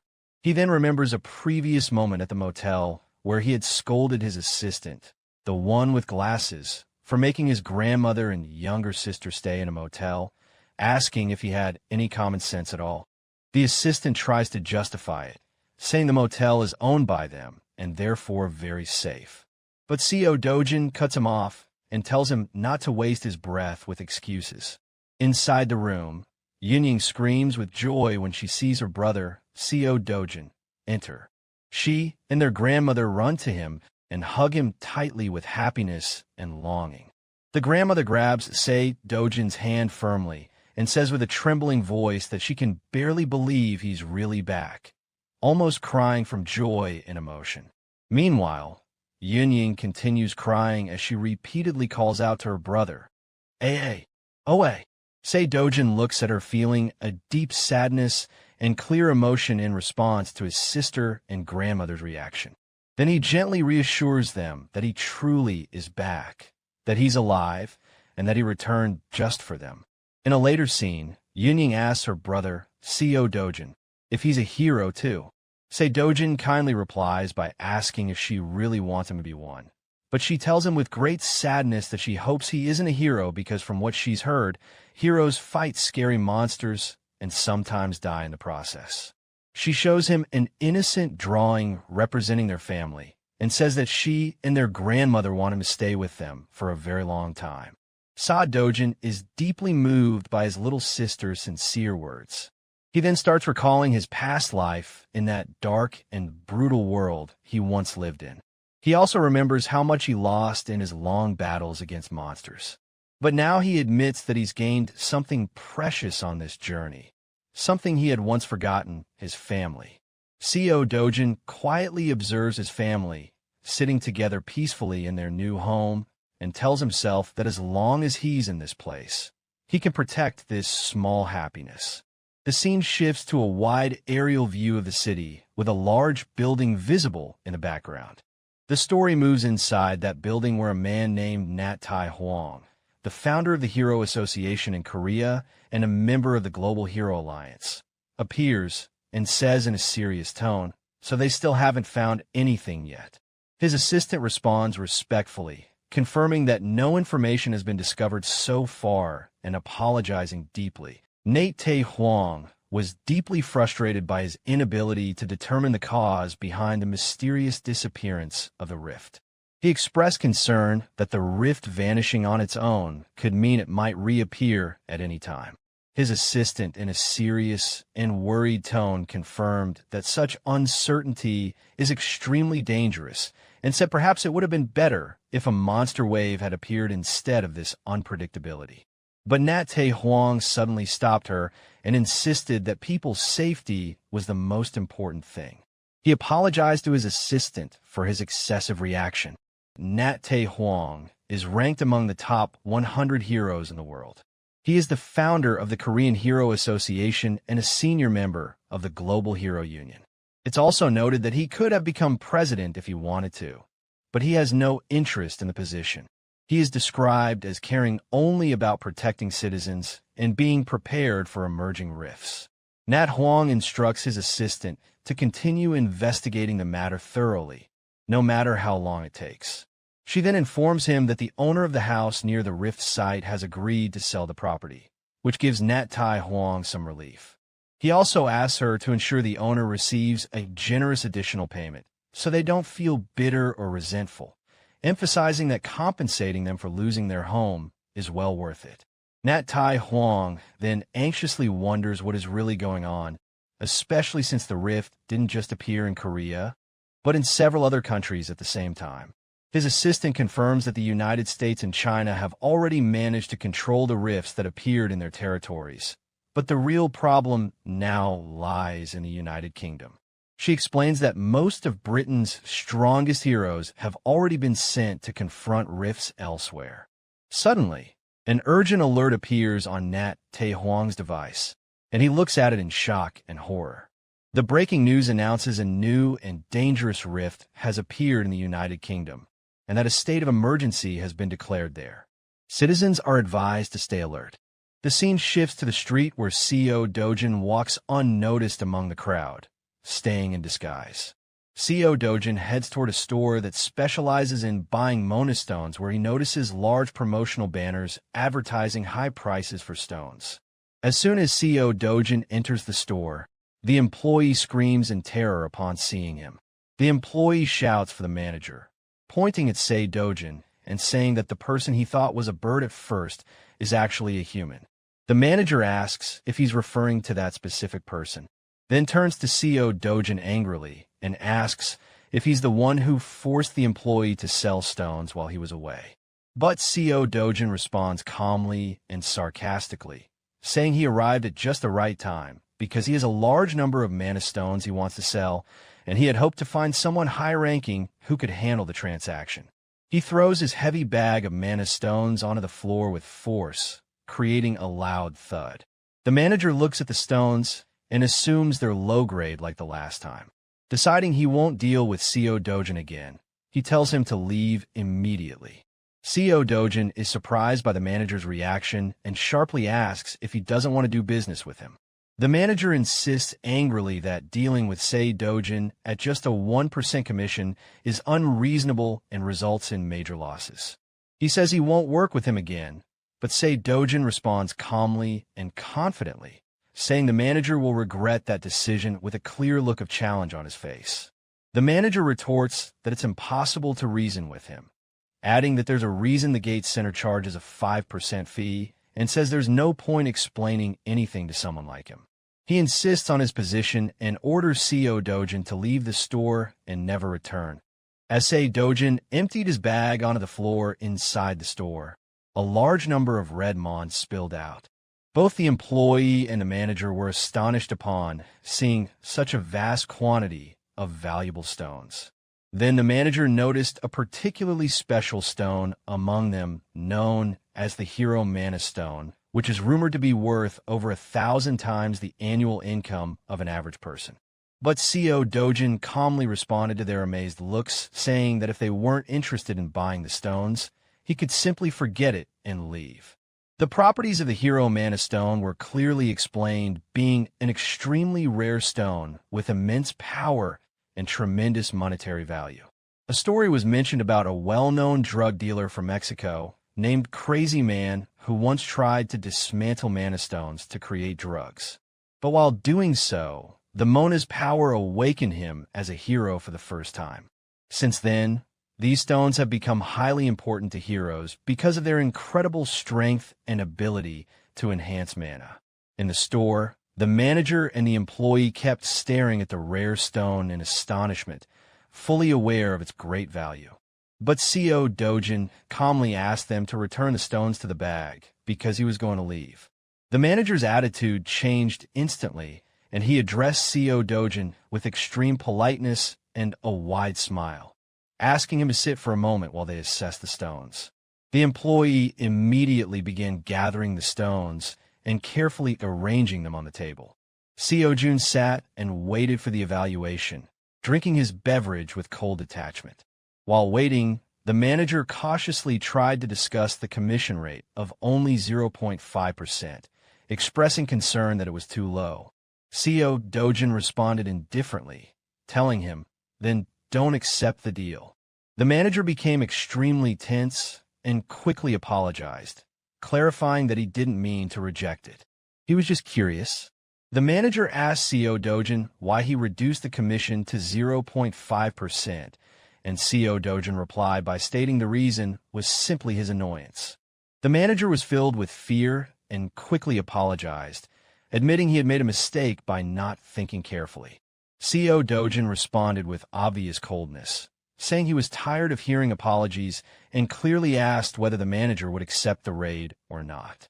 The employee watched the situation unfold, feeling angry about the way CEO Dojin was treating his manager, internally calling him rude and arrogant. The manager tried to explain the significance of these stones and said that most other companies buy them at market price without any commission and that Sei Dojin wasn't even being charged a high rate here. Sei Dojin interrupted him and said, "This conversation is too long. If he doesn't like it, I'll just leave."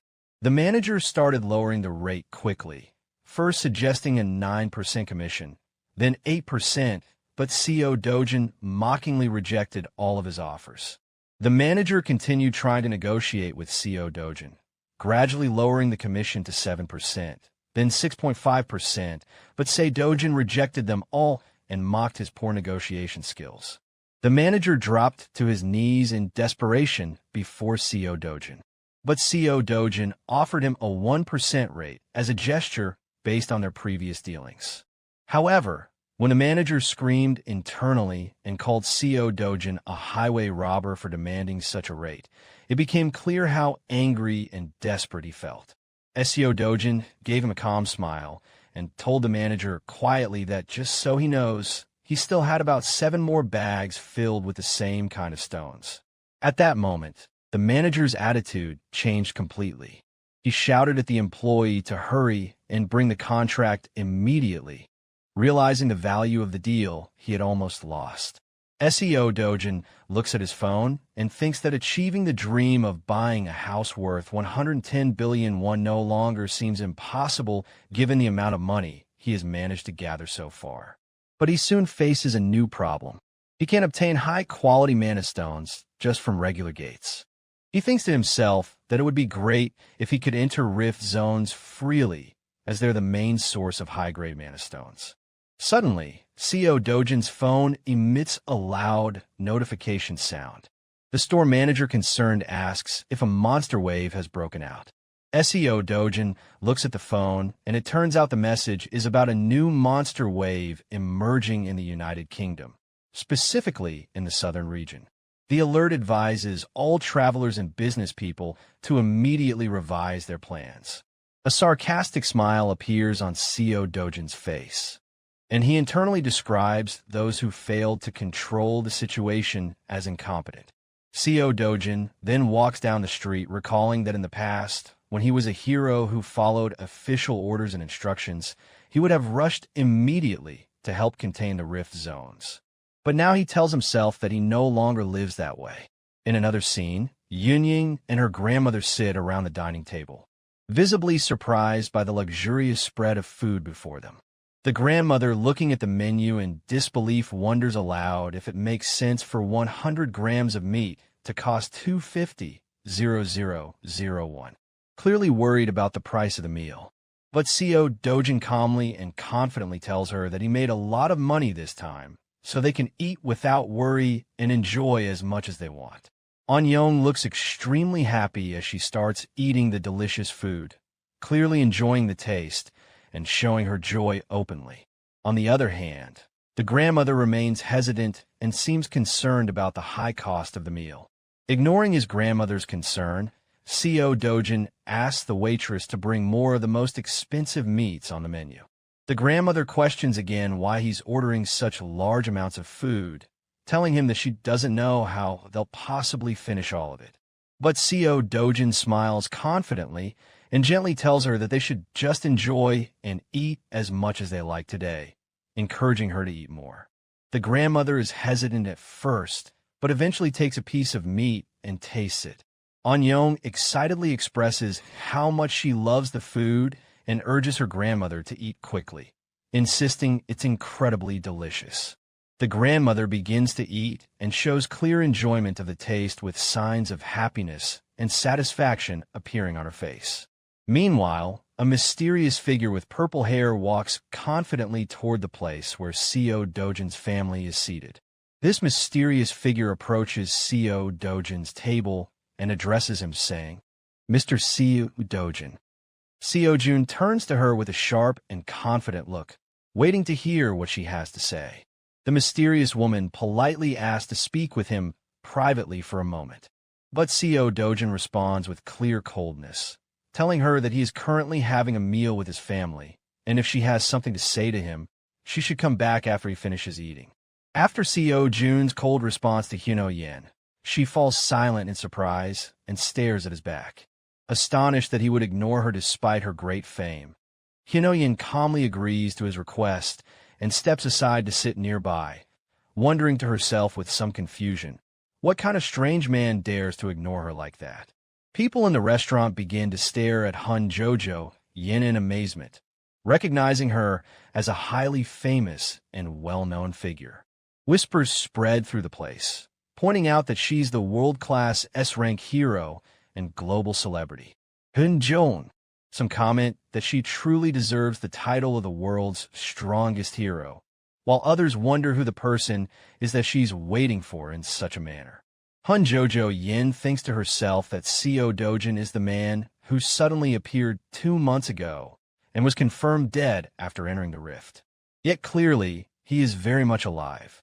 She continues pondering, remembering how just one glance and a single word from Seo Dojin had made her feel deeply nervous. Internally, she wonders how it's even possible for someone who awakened recently like Seo Dojin to become this powerful in only 2 months.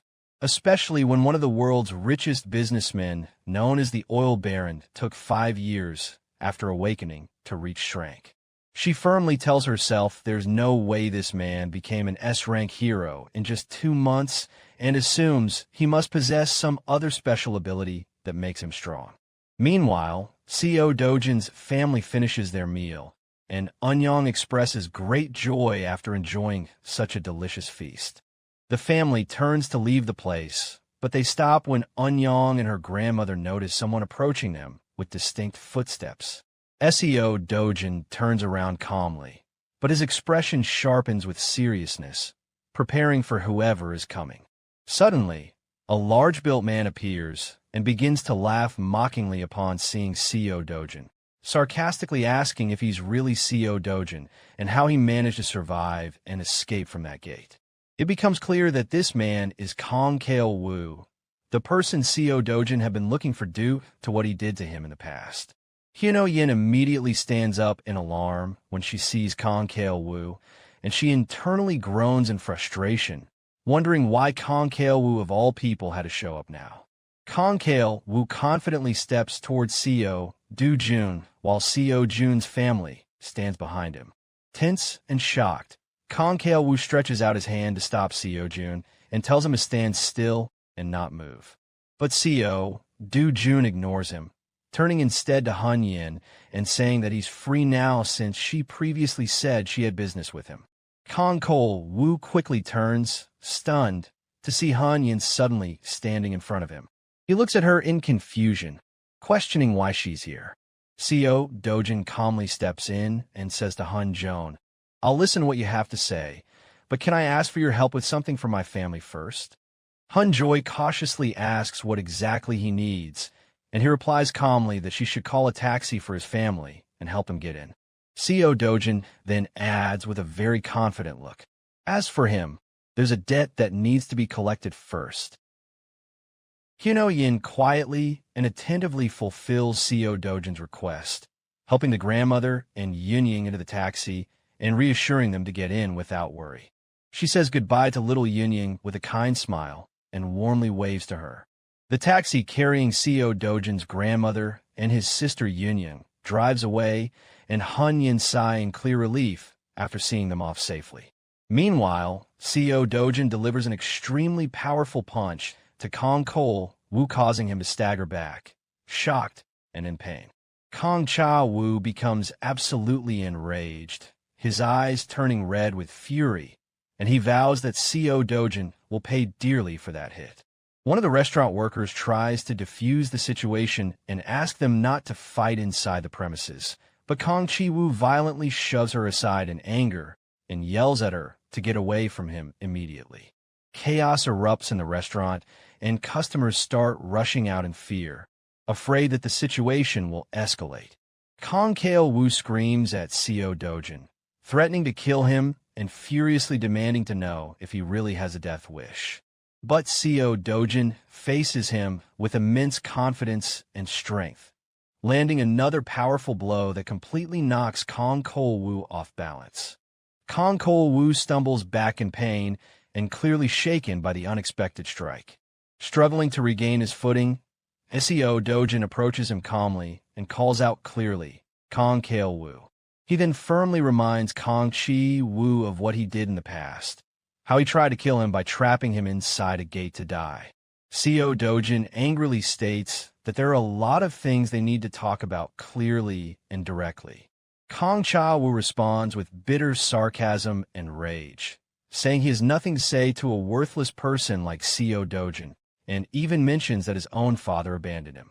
Smirkingly, he also mentioned that his stepmother wanted him dead. Then Seo Dojun pulls out his phone and starts recording the conversation, demanding that Kong Cha Wu repeat what he just said clearly. Kong Cha Wu refuses in rage and shouts furiously that he'll never do that. Then Kong Chil Wu explodes with rage and hurls a deeply offensive insult at Seo Dojin's mother, calling her nothing but a disgraceful woman. He immediately charges at Seo Dojin with savage fury, threatening to kill him on the spot. But Seo Dojin effortlessly blocks the attack with overwhelming strength and uses his newly awakened mana power to strike Kong Kail Wu again with a devastating blow that sends him flying. Kong Kail Wu is left in utter shock, unable to believe that such a strong attack could be stopped so easily. Seo Dojin moves toward him at high speed to continue his powerful offensive. The battle intensifies fiercely, but Kong Cha Wu can't keep up with Seo Jun's speed and strength and takes hit after hit. The chaos in the restaurant escalates, while one of the staff members shakily tries to call the police out of fear. But Hun Yin intervenes and gently stops her, saying she will handle the situation herself. The worker thanks Hun Yin with deep gratitude for stepping in and resolving the crisis. Seo Dojin unleashes a barrage of extremely powerful strikes on Kong Kail Wu in a scene filled with rage and violence, completely dominating the confrontation.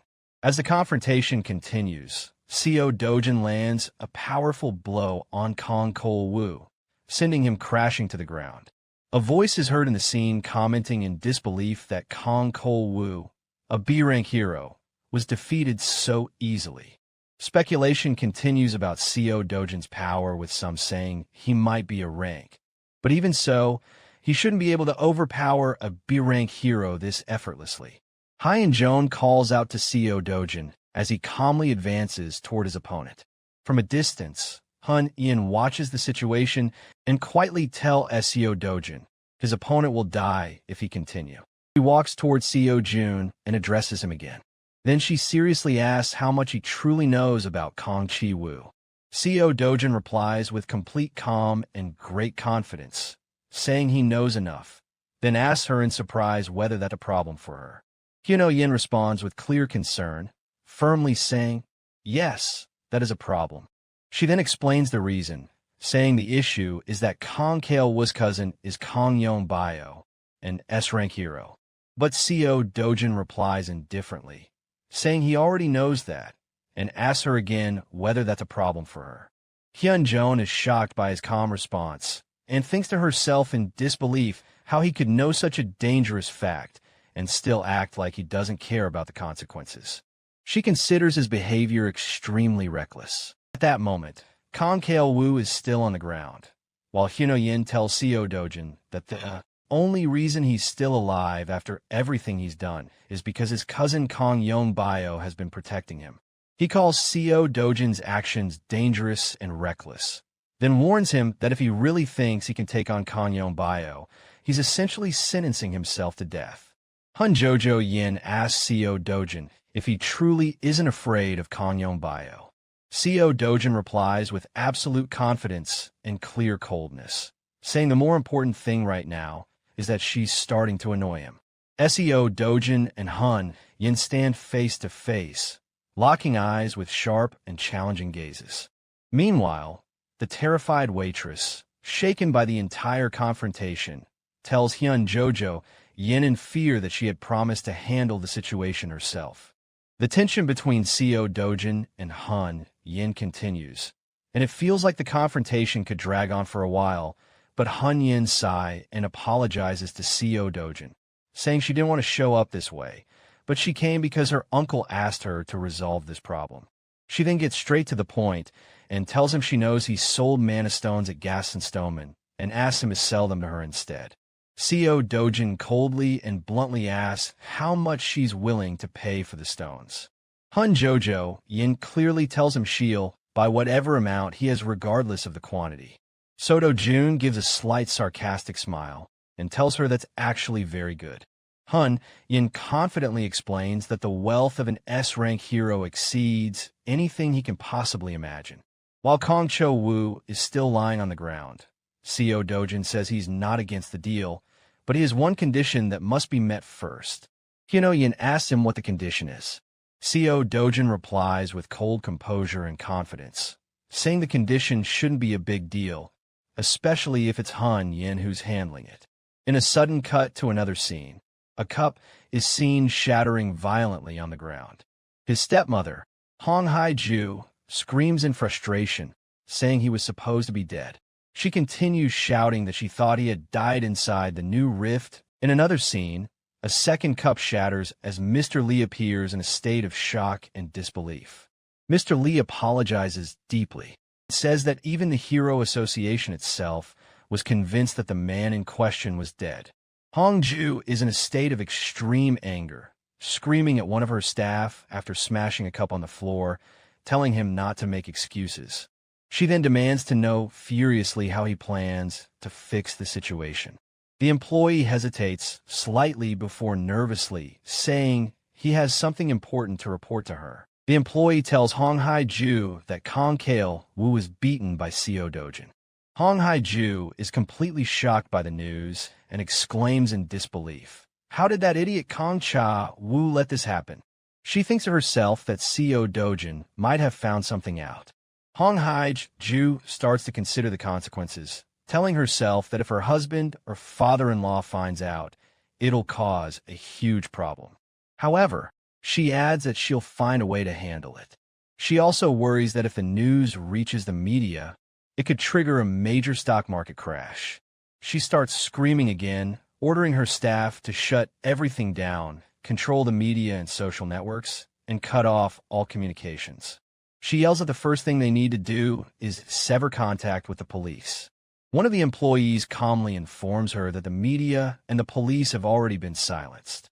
Hong Hai relaxes slightly and tells the employee named President Lee that he did a good job, but he quietly reminds her that she should know very well these measures are neither permanent nor foolproof. President Lee steps closer to Hong Hai-ju and quietly tells her that Kong Kale Wu's cousin is Kong Yong-bio. Hong Hai-ju is extremely shocked and quickly stands up asking President Lee if he truly means that Kong Yong-bio. She recalls that Kong Cha Wu had a very bad reputation and that everyone believed Kong Yong-bio had completely disowned him. But in reality, Kong Kale Wu was just doing the dirty work on behalf of Kong Yong-bio. President Lee explains that having Kong Chi Wu show up in the media like this won't be good for Kong Yong-bio either. So, it seems that the latter has already started taking action on his own. Hung Gi-ju instructs President Lee to arrange a meeting with Kong Yong-bio immediately. President Lee confirms he understands. Then Hong Hai calmly tells him that HC Capital run by Hong Chung-seo has betrayed them and asks if that's true. President Lee confirms it is and that Hong Chung-seo is now protecting Co Dojin's family. Hong Ju becomes visibly furious and orders President Lee to contact Prosecutor Park immediately. She declares furiously that Hong Chung-seo will pay dearly for choosing Co Dojin's family over her. The scene shifts to another part of the story where it's revealed that there are currently 37 active rift zones in South Korea. Out of these 37 zones, 5 are on the verge of transforming into full-fledged gates, while the others can only be entered by officially registered heroes. Hun Yin is shown presenting her hero ID card. Her identity is verified and she is granted access. The staff member wishes her good luck on her mission. Hun Yin enters the rift zone with a group of people. Co Dojin suddenly appears wearing a hood that conceals his face. He thinks to himself that this zone has only one entrance, and despite that they're guarding it extremely well. Another hero appears, Young Inju, an A-rank hero from the Korean Hero Association and leader of the Bobby Guild. He speaks to Hun Yin, saying she was the one who suggested they hunt in the Rift Zone first. Hun Jojo Yin calmly replies that she had no other choice and couldn't just stand by doing nothing. She suddenly stops and notices someone standing in their path. It turns out to be CEO Dojin, standing in the middle of the road waiting for them. At that moment, she recalls when CEO Dojin previously told her he had just one condition to be allowed to enter the Rift Zone. In return, he promised to sell her all the stones he obtained inside on terms favorable to her. Hun Yin wonders to herself in disbelief whether CEO Dojin came to such a dangerous Rift Zone just to collect stones, thinking it's pure madness. But she reminds herself that in any case, she needs the hero mana stones produced by the Rift, so she doesn't care much about his reasons for entering. Hun Jojo Yin and her team enter the Rift Zone, which appears filled with trees in a calm atmosphere. Young Inju asks her who the person she spoke with was. Hun Yin coldly replies that he's just someone she knows. Young Inju speaks with Hun Yin and sarcastically asks if CEO Dojin is really just someone she knows, as she claims. She jokingly adds whether he might actually be her boyfriend. Hyuno Yin replies with clear irritation and firmly tells her that it's not what she thinks. She explains that she simply owed CEO Dojin a favor from before and just wanted to repay the debt. Junju is surprised by Hyuno Yan's words and asks in disbelief how an S-rank hero like her could possibly owe anyone anything. Hun Yin repeats herself, looking slightly annoyed, and says it's something like that, trying to shut down the topic quickly. Meanwhile, one of the team members suddenly shows signs of panic, as if sensing something unusual. Sei Dojin calmly turns his head, completely confident, and appears to have noticed the same strange presence. Suddenly and without warning, massive creatures resembling giant predatory birds descend from the sky and launch a surprise attack on the group. Young Inju screams in terror when she sees the creatures and identifies them as Kocastrian, a dangerous type of monster. Hyuno Yin immediately takes command, organizing the team and shouting clear orders. She tells Young Inju and CEO Dojin to form a quick defensive position while instructing another person named Jungo to cover their lower flanks. The scene becomes dramatic as CEO Dojin leaps high into the air toward one of the monsters, displaying incredible speed and strength in combat. Hyunjone and the group are stunned and shocked by what CEO Dojin is doing. Hyunjone shouts his name in disbelief, CEO Dojin. While the rest of the group marvels at his strength and skill, CEO Dojin successfully defeats one of the monsters with ease and calmly says, "One down." CEO Dojin continues his attack with strength and confidence while the monsters keep screeching and crying out. One of the team members speaks up in frustration, saying that the monsters appeared the moment they entered the gate. The monsters begin launching rapid attacks on the team. While everyone tries to evade and retreat, Hyuno Yin quickly begins giving instructions to her team, ordering Jin Ho and Daeong to cover the flanks while asking someone else to secure the lower area. CEO Dojin rushes toward a monster preparing to strike, and a spark of power and challenge glows in his eyes. A direct confrontation begins between CEO Dojin and the monster, which attacks violently, but CEO Dojin blocks it with immense strength. Mana flames start to ignite around CEO Dojin's hand, showing he's preparing for a powerful strike. CEO Dojin unleashes his devastating fire attack at the monster, causing a massive explosion that shakes the entire area. Hunjone and the rest of the team watch the scene in stunned silence and disbelief as CEO Dojin calmly walks toward the monster that has collapsed on the ground. One of the team members asks in complete astonishment if the monster really died from a single hit. CEO Dojin responds calmly and seriously, saying that the monster isn't dead yet. CEO Dojin charges again and delivers a crushing finishing blow to end it completely. Expressions of shock and tension are clear on the faces of the team members, including Han Yen, at the display of CEO Dojin's power. Young Inju asks in disbelief and amazement who CEO Dojin really is. Astonished by his overwhelming strength, Hyun-jong, visibly flustered, answers awkwardly, saying he's just a strong human. But Young-yu protests angrily and emotionally, saying there's no way he's just a strong human, especially not after defeating a Cocastrian with a single blow. Hunyin smirks sarcastically and tells her that she too could easily take down a monster like that. But Young-yu objects again emotionally, questioning how she can say that when they all saw the monster couldn't even dodge a single punch. Tension is clearly written across Hanyan's face, while her sister continues passionately talking about how powerful Seo Dojin is and how he managed to defeat such a formidable monster. Hyun-jong silently stares at Seo Dojin, wondering to herself just who this mysterious man really is. Hyun-yin calmly and seriously tells Young In-ju that she needs to change the plan they had originally set.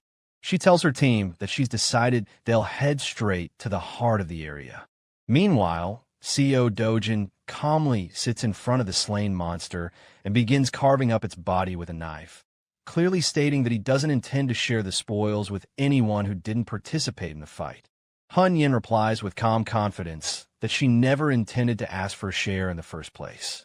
Then she adds in a serious and clear tone that his skills don't seem suited for a place like this. She confidently asks him if he's interested in venturing deeper into the Rift Zone with her. Saijin smiles confidently and replies, "That sounds fun." Hun Jojo Yin steps forward and with full confidence tells him that she knows the geography of the place well and asks him to follow her if he wants to leave the area safely. Hyuno Yin dashes forward at high speed into the forest while Seo Dojin quietly watches her from a distance. He watches her as she disappears at an incredible pace, but remains in place without saying a word. After a moment of thought, Seo Jun begins sprinting rapidly in the same direction Hunjo Yin went.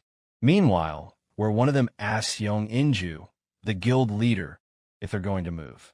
Young In-ju asks him if he thinks he can keep up with the other's speed, and he clearly replies that he doesn't think so. Young In-ju then tells her team that they're just background characters today and instructs them to keep hunting as usual. Young In-ju feels an internal sadness, thinking to herself that even though she's an A-rank hero, she feels completely insignificant when compared to S-rank heroes like Hyuno Yin.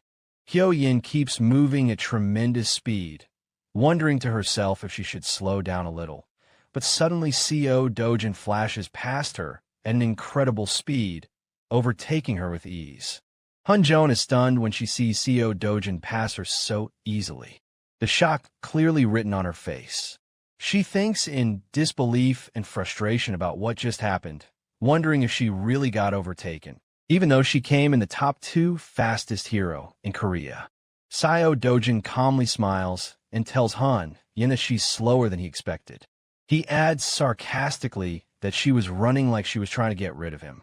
Hun Jojo Yin shouts in frustration and confusion, asking him who exactly is trying to get rid of whom. Her face shows clear embarrassment and irritation as she angrily wonders to herself when she ever did something like that. Seo Dojin stops for a moment to examine the path ahead, while Hun Yin appears exhausted trying to keep up with him. He looks toward a massive mountain visible on the horizon. Hun-jong notices his intense focus and nervously asks what's there. Hun-jong explains seriously that the place he's looking at is where the boss monster of the Rift Zone resides. She goes on to explain that the boss monster is called Kazarian, a massive beast resembling a pterosaur, and it's about 20 m long. She adds firmly that even thinking about fighting it is out of the question. It takes at least 3 S-rank heroes to bring it down. But Seo Dojin ignores Han Yan's warning and simply asks if the boss monster possesses a high-grade E-class Mana Stone. Hyunj Yin replies that yes, it does indeed have that kind of high-quality Mana Stone. She suddenly realizes that Seo Dojin is approaching the location calmly and asks him in a panic if he really plans to fight it.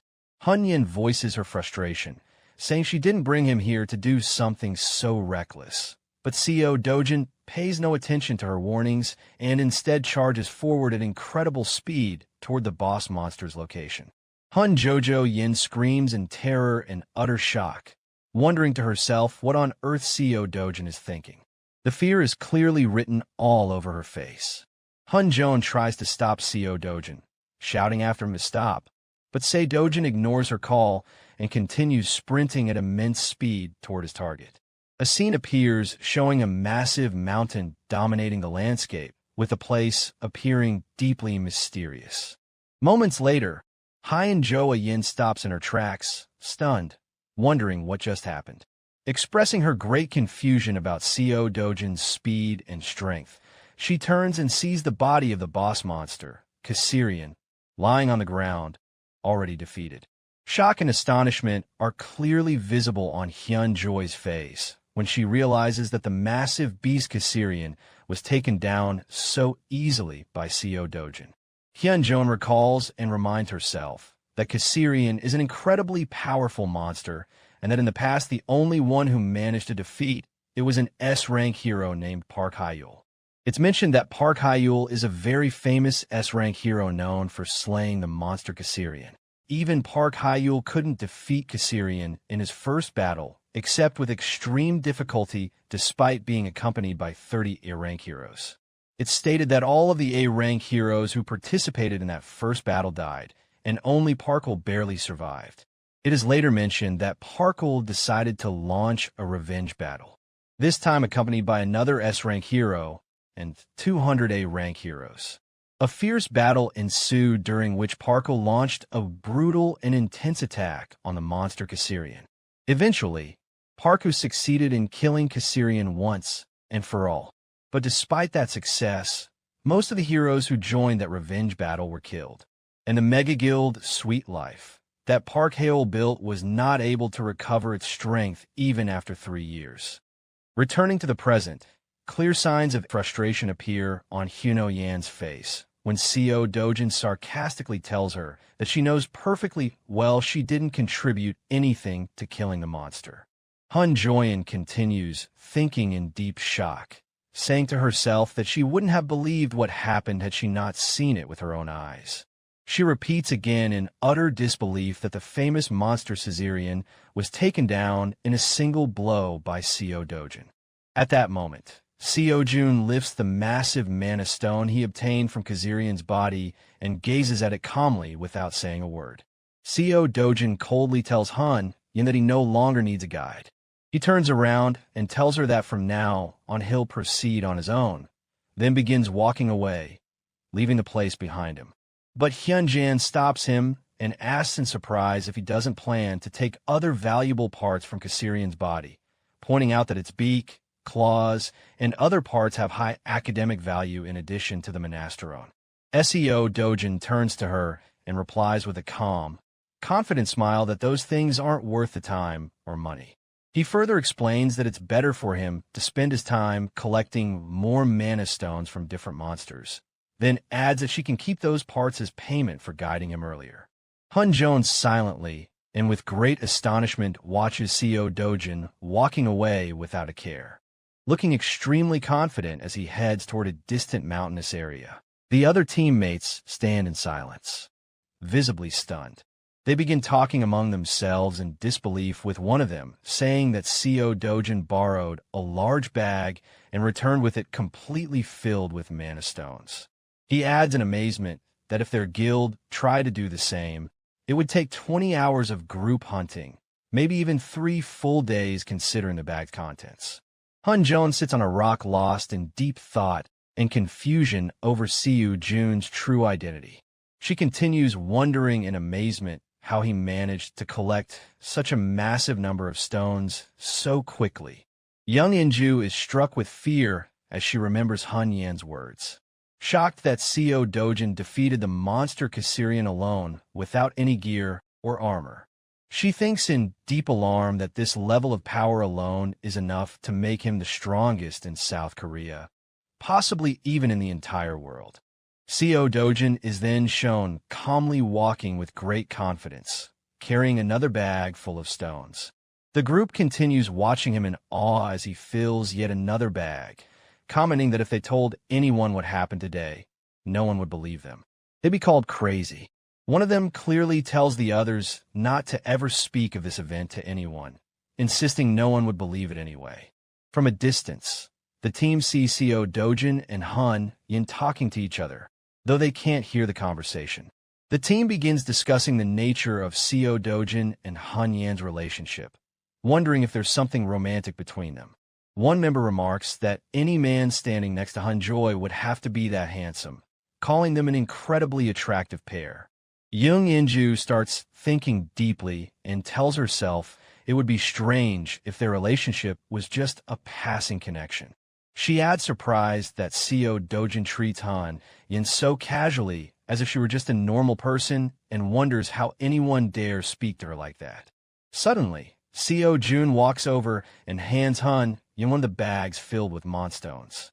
Han Jojo Yin is taken back by Seo Do Jun's action, staring at him in shock as he walks away without saying a single word. Junggu, in utter surprise, asks the team why Seo Do Jun left so suddenly without even saying goodbye. Han Yin, still stunned, confirms that he really did leave without speaking. Zhang Yinju then asks about the bag Seo Dojin left behind and whether he really gave them all away.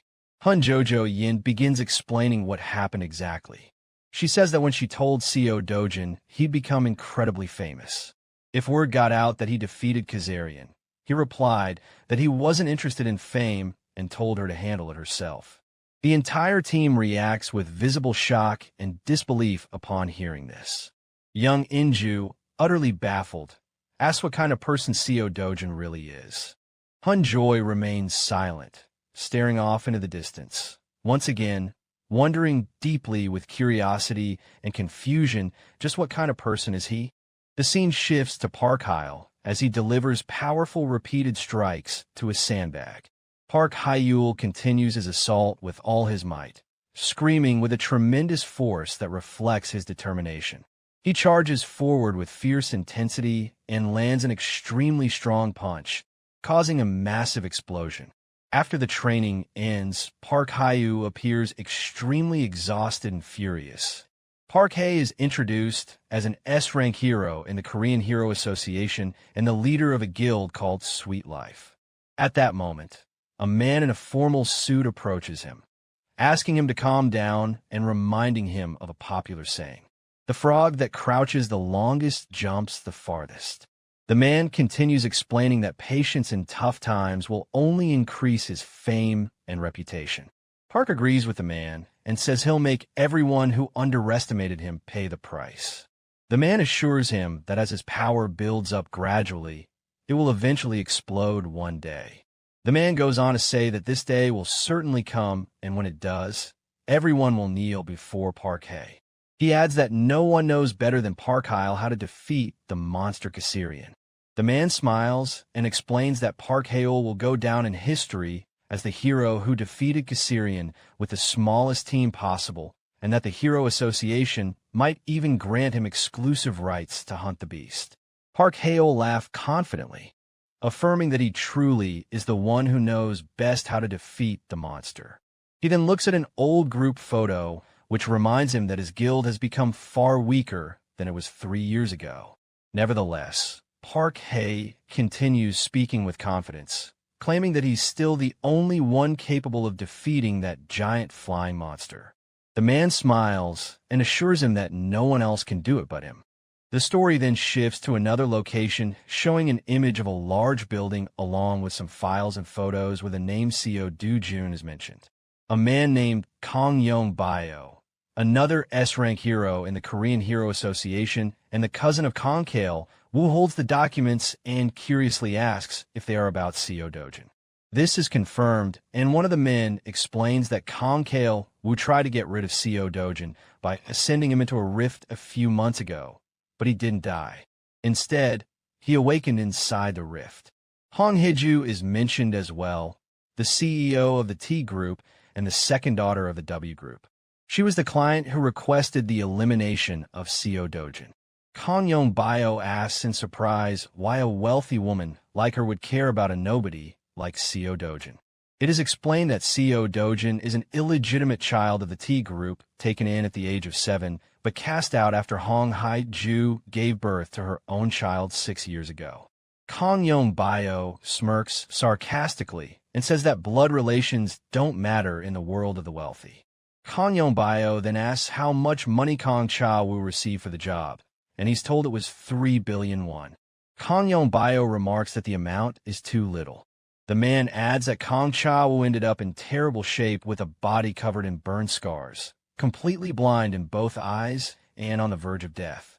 Kang Yong-bio is shown preparing to play golf, commenting on how brutal the person who beat Kang Cha-woo must have been. He angrily states that if he had carried out the attack himself, he would have cut off his limbs and crushed his skull. The other man mentions a rumor that Hyuno Yin helped Seo Dojin during that incident. Kang Yong-bio becomes furious upon hearing this and angrily questions why Hyun Yin would help someone like Seo Dojin, clearly demanding to know the nature of their relationship. The assistant seems hesitant to confirm the nature of the relationship between Hyun Yin and Seo Dojin, cautiously stating that he's not sure what their connection is, but thanks to Hyuno Yan's testimony to the police, the case was quietly closed. Kang Yong-bio becomes furious and yells at the assistant, demanding that he find out the nature of the relationship between Hyuno Yin and Seo Dojin immediately, insisting that they must know the full details, stating that if it's not a romantic relationship, then there must be some kind of deal or arrangement. The assistant becomes extremely flustered and says he'll look into it right away, then rushes out of the room in a hurry. The rage on Kang Yong-bio's face is unmistakable as he grips his golf club tightly and hurls it to the ground in anger, expressing his frustration at the situation. Kang Yong-bio thinks to himself that Hong Hai-ju will soon come looking for him, since she'll want to hire him for the job Kang Cha-woo failed to complete. A sly, confident smile appears on his face as he tells himself that she's a rich woman with plenty of money, so he'll benefit greatly from the situation. Meanwhile, Seo Dojin is shown walking alone at night under the moonlight heading toward his new home. He thinks to himself that hunting in rift zones is far more effective than hunting in gates. He realized that for now, on Hill, Need Hun Jojo Yan's help to enter and exit rift zones. Hyuno Yin is then shown talking to Seo Dojin about the mana stone they obtained from the monster Kasserian. She says that selling the stone would cause the media to chase after them day and night to find out who killed the monster. So for now, she prefers to keep it hidden. She also tells him that if he wants fame, she won't stop him and asks what he intends to do about it. Seo Dojin smiles calmly and tosses her a bag full of mana stones he collected from the rift. He then decides internally that he must find another way to access the rift zone without relying on Hyuno Yin. Seo Dojin decides to return to the new home prepared for him by Hangchong Seo to rest there for the time being. Upon entering the house, he immediately notices something strange that makes him feel uneasy. He closely examines the shoes at the entrance and confirms that there are strangers inside his home. Suddenly, his little sister Yunying screams with joy and shouts, "Appa!" when she sees him. Seo Dojin turns toward the room to find a group of men in black suits standing suspiciously behind Yunying and their grandmother. The expression of the man sitting at the center clearly shows he holds a high position. Yunying runs towards Seo Dojin at full speed and clings tightly to him, repeatedly calling out, "Appa!" with visible fear. Seo Dojin calmly and cautiously asks the men who they are and what they're doing there.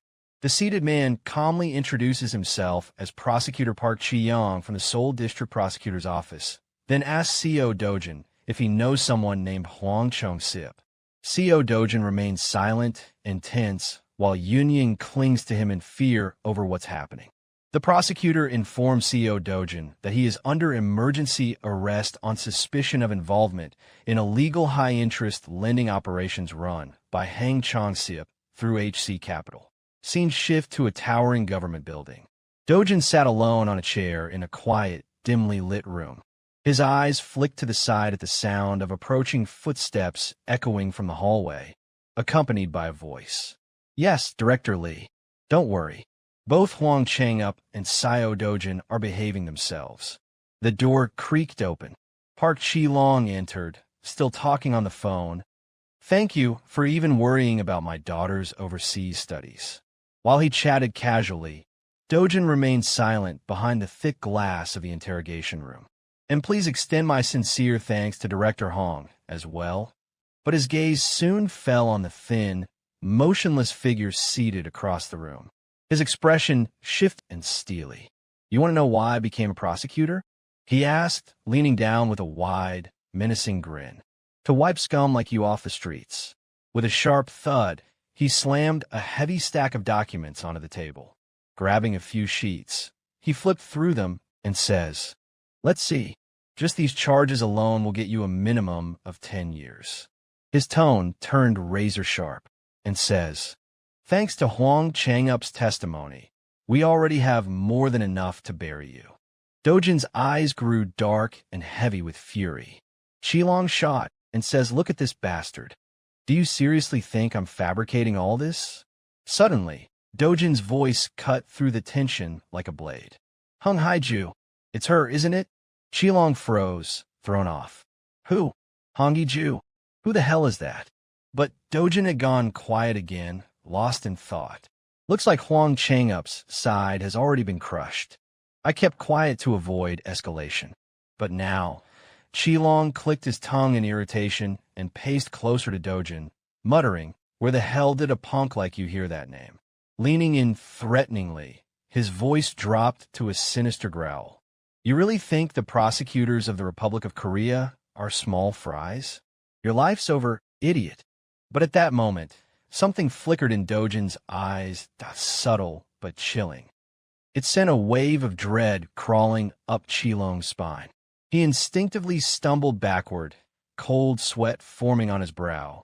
Qilong clenched his teeth, struggling to find words. Then, in a burst of frustration, he shouted, "You bastard." But the door creaked open again, cutting him off. Both men turned as another officer stepped in, holding a folder. "Prosecutor Park, I'll have to ask you to step outside for a moment." "What?" Qilong's voice echoed down the hall, baffled. His eyes narrowed as he glanced at the report in the man's hands. "Is this thing broken or what?" A second voice answered from behind. "No, sir. I double-checked. The device is functioning properly." Qilong's fingers tightened around the page. "The awakening scanner says he's a civilian." "That's impossible. That guy is Sei Dojin." "I'm not sure," the assistant stammered. "Maybe the intel about his awakening was wrong." "No. This data came straight from the T Corporation's investigation. It can't be wrong. And he knows the name Hung Haiju. Just who the hell is this guy?" Inside the stark, cold interrogation room, Dojin sat alone, his hands still bound. He let out a quiet sigh. His gaze sharpened, ice-cold and bitter. "So this is why people call Korean prosecutors the Justice Department's hunting dogs," he muttered. "Maybe I should just burn it all down." Before he could sink deeper into that thought, the door opened once more. Hyun Ju-yun stepped inside, head tilted, curious. "What are you doing here?" Still restrained, Dojin exhaled. "I wish I knew." Ji-yun placed her hands on her hips, her gaze stern. "Don't do anything reckless. I know you're angry and confused, but if you use your powers now, the consequences will be severe." Dojin looked up at her, his eyes sharp, yet calm. "So, you're here to help me?" Hyun Ju-yun folded her arms, her expression unreadable. "Not exactly helping, but now that I know you're innocent, it changes everything. If I didn't know, that would be one thing. But knowing an innocent person is being framed, someone has to fix that, don't they?" Dojin's lips curled into a faint, unreadable smile. Then Hyun Ju-yun leaned down, whispering in his ear, "The Hero Association is launching an investigation. They're cracking down on illegal hero licenses and keeping a close eye on new rifts around Mapo." But his next question caught her completely off guard. "And what about my family?" She froze for a moment, then forced a casual shrug. "What do I look like to you, your secretary? Why would I be looking after your family?" But faced with his cold, unwavering gaze, she faltered. Her eyes shifted away awkwardly. Shoving her hands into her pockets, she turned toward the door. "They're safe, so stop worrying." Dojin's expression softened just slightly as he nodded. "Thank you. I'll repay this debt." A faint blush rose to Hyun Ju-yeon's cheeks as she glanced back, her voice stumbling, asking Dojin to be patient as she will solve it as soon as possible. Meanwhile, outside the towering prosecutor's office, Jian didn't try to clear Dojin's name through direct confrontation. Instead, she struck where it hurt by exposing Prosecutor Park Chi-long's bribery and illegal conduct, leading to his dismissal. Through a transparent public investigation, Dojin was officially found to have no connection to the original incident. While he couldn't escape punishment entirely for possessing an illegal awakener license, Jian's fierce advocacy reduced the consequence to a suspended sentence. Now, the two of them sat quietly in a sleek car. Suddenly, the car's tablet blinked to life with an emergency broadcast. A previously unknown monster has appeared in the United Kingdom and is attacking civilians. The mantis-like creature stands approximately 1.5 meters tall and exhibits extraordinary jumping abilities. Dojin continued to stare out the window, but his voice cut through the tense silence. "It's a Macasion." Julian's eyes widened. "Wait, what? How do you know that?" "That name, only the association knows it." But Dojin's expression didn't change. His gaze fixed on the passing scenery. "Monster names aren't random," he said flatly.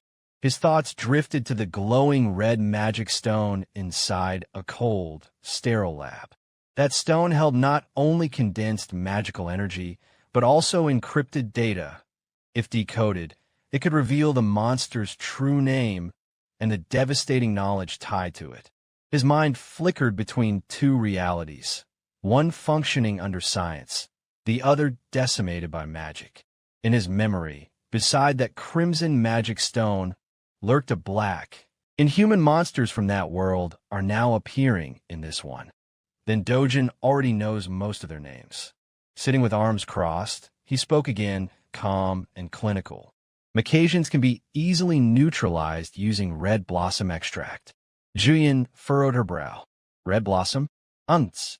Dojin finally turned his gaze toward her, voice unwavering. "It's harmless to humans. But for Macasions, it's a potent paralytic. Spray it on them, and they won't move a muscle." Julian fell silent, absorbing the information, her expression growing serious and calculating. After a pause, she fixed him with a firm, penetrating stare. "So, Dojin, who are you?" He didn't respond. The silence between them stretched thick, heavy. Only the hum of the engine filled the void. His gaze returned to the window, his face unreadable. Julian clenched her jaw. "Hey, are you even listening to me?" Suddenly, his voice sliced through the air. What if he turned his head slowly toward her and asked what will happen if he killed Hong Hee-ju right now? She didn't dare say a word. For a moment, she genuinely couldn't tell if he was joking or completely serious. At the association office in AKO, the sharp, repetitive sound of nail-biting filled the tense air. Hong Hee-ju sat behind her desk, chewing her nails non-stop, her complexion pale and her expression tight with fear and frustration. Even Manager Lee, who stood nearby, was drenched in nervous sweat just watching her. Straightening his posture, he delivered his report stiffly. "That's the current situation, ma'am." The nail-biting abruptly stopped. Hee-ju remained silent for a moment before muttering darkly, "Hyunu Juyeon." "Why her?" Manager Lee, clutching a report in his hands, responded helplessly. "We're not sure yet, ma'am. We don't know their connection, or how she even knows Dojin." Hee-ju's expression grew even darker. With a sharp snap, she bit off another nail. Her voice was low, but laced with rising fury. "Hyunu Juyeon, what the hell is happening?" Suddenly, she slammed her hand on the desk, shouting in anger. "And what's this nonsense about Dojin not being an awakener? I heard he already awakened." Faced with her outburst, Manager Lee could only rub the back of his neck, trying to stay calm. "I don't know either, ma'am. All reports did indicate he awakened. But," he trailed off, "maybe it's some sort of skill something that can deceive the detection system. Just a theory, of course." Hee-ju's face twisted with rage, her eyes blazing. She jabbed her finger forward, barking an order. "Get in touch with Kang Yongpyo. Offer him 20 billion. Number 30 billion. I don't care, as long as he takes the job. Elsewhere, a cocky voice echoed from the other side of the room. 30 billion? That's not enough. Kong Yangpio lounged his chair, a smug grin on his face. His assistant, clearly flustered, hesitated. Double that? Isn't that asking a bit much, sir? Raising a single finger, Yangpio shook his head. Absolutely not. He casually kicked his polished shoes onto the sleek desk and says, from Heiju's perspective, I'm the best option she's got. If I handle this properly, 60 billion is pocket change to her. His gaze sharpened, voice dropping slightly. And don't forget there's Haiyan Juyan. If we're going up against an S rank, the fee has to reflect that. The assistant looked away uneasily, murmuring, Haiyan Juyan, she's no ordinary opponent. A loud stomp made the assistant jump. Yangpio leaned in, his voice low and dangerous. You think all S ranks are the same? I can take Hyunu Juyan down in 20 minutes. The assistant's eyes widened in fear as cold sweat beaded on his forehead. Yangpio's threatening demeanor instantly melted into a carefree grin. Any updates from the association? Inside the lavishly furnished office, the assistant lowered his voice cautiously. The UK branch said they can't send any more reinforcements. The association has announced that hero selection for overseas deployment will now follow stricter criteria. Yangpio rubbed the back of his neck in irritation. They're making it impossible to back out without looking weak. Cursing under his breath, he turned back to his assistant. Those greedy bastards at the association, he exhaled slowly. What's the schedule? The assistant answered with slight hesitation. You're set to depart in 3 days, sir. Oh, Japan? Perfect. I've been meaning to meet T-Shir. With both hands tucked into his pockets, he stared out the window at the vast city skyline. He murmured with quiet ambition, Macasian, a new type of monster. Still no known weaknesses. A satisfied smirk spread across his face as he admired the view. If I figure it out first, my value will skyrocket. A low chuckle escaped his lips. Meanwhile, in England, a blinding bolt of lightning cracked through the dark sky, slamming into the clock tower with a thunderous crash. Down below, panic erupted in the streets as civilians screamed and scattered, fleeing in every direction from the monstrous creature charging toward them, fast and relentless. Suddenly, a group of armed operatives stepped into the monster's path, ready to engage. Weapons at the ready. Their expressions were grim as they stared up at the towering beast. The monster let out a thunderous roar, slamming its massive claws into the ground with such force that the earth split wide open. The team reacted swiftly, dodging the shockwave with precision as they fanned out, attacking from multiple angles. Below, magic users unleashed a barrage of spells, waves of glowing violet energy streaking through the air toward the creature. Then, with a single clean slash, its head was severed, sending the beast stumbling backward.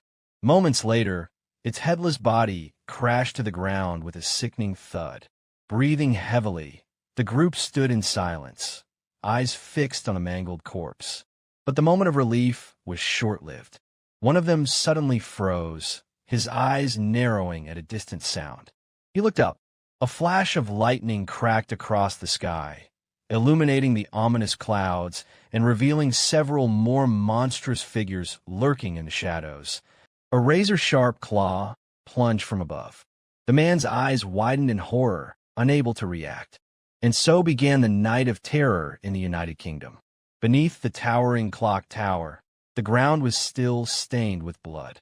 In the days that followed, a relentless wave of monsters launched a coordinated assault across the city, streets swallowed by debris, and monster roars echoing through the sky. Britain's heroes fought with everything they had, but without accurate intel, they suffered tremendous losses. The enemy pressed forward, now converging on London. As the dust settled, massive silhouettes emerged from the smoke, towering creatures moving with terrifying resolve. Their golden eyes glowed not with warmth, but with the chilling promise of death. And then suddenly the golden light in their eyes flickered and vanished. The monsters froze. Moments later, one after another began writhing in pain. Their bodies convulsed violently as they collapsed. Above, the rhythmic thump of helicopter blades filled the air as aircraft hovered overhead. Inside, stunned soldiers and personnel stared down at the battlefield in disbelief. My God, it's working. Cheers erupted as realization spread. Jian stood motionless, still processing the scene. Hai and Jian had been right. The red blossom and extract had worked. The Luke Macasians couldn't withstand it. Yang Pio's gaze drifted toward Jian, his fists clenched at his sides. His eyes darkened with envy. There's no way. That woman, she can't be that good. How? But Jian simply smiled, her voice calm and steady as she turned to her team. All right, let's finish the job. Yes, ma'am. They responded in unison. Without hesitation, she drew her sword and leapt from the aircraft, diving fearlessly into the battlefield below. Later, outside the airport, a massive crowd of reporters and journalists had already gathered, eyes fixed on the entrance. The moment Jian appeared, the crowd stirred in awe. Wow, unbelievable, someone whispered. Murmurs spread among the gathered media. It's really Hyunu Jian. Her achievements at the UK headquarters speak for themselves. She's the one who discovered the Macasians' weakness. She saved the entire country. She prevented the fall of the UK. She deserves every bit of recognition, another reporter added. A reporter gasped. There she is. Julian strode forward confidently, pulling her suitcase behind her. Kong Yangpio followed close behind. The moment they exited the airport, a wall of flashing cameras and shouted questions hit them like a wave. Miss Hai and Julian, over here, please. How did you discover the Macasians' weakness? Despite the overwhelming media attention, Yongpu maintained his trademark charming smile as reporters shifted their focus to him. Mr. Kong Yongpu, could you share your thoughts with us? We heard you captured the most Macasians during this mission. In no time, images of him and Jian were broadcast on massive news screens throughout the city. Today, the 200-person team, including hero Hyunu Jian, has returned safely. As everyone knows, Korea's pride has saved the United Kingdom. The broadcast continued, showing dramatic footage of the monster invasion. The key to hunting the Macasians turned out to be the red flower ant extract. Amid the busy city crowd, a lone figure watched silently. His eyes were fixed on the enormous screen above a nearby skyscraper. Standing completely still, he listened intently to the broadcast. The screen shifted to Yongpu's interview, his face filling the frame.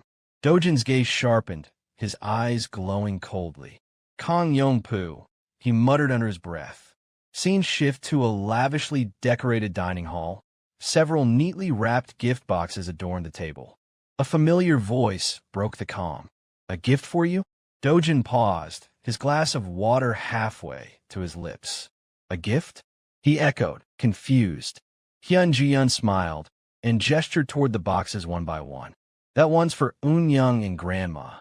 And this one's for you, C.O. Dojin. With a shy glance, she gently pushed a gift bag toward him.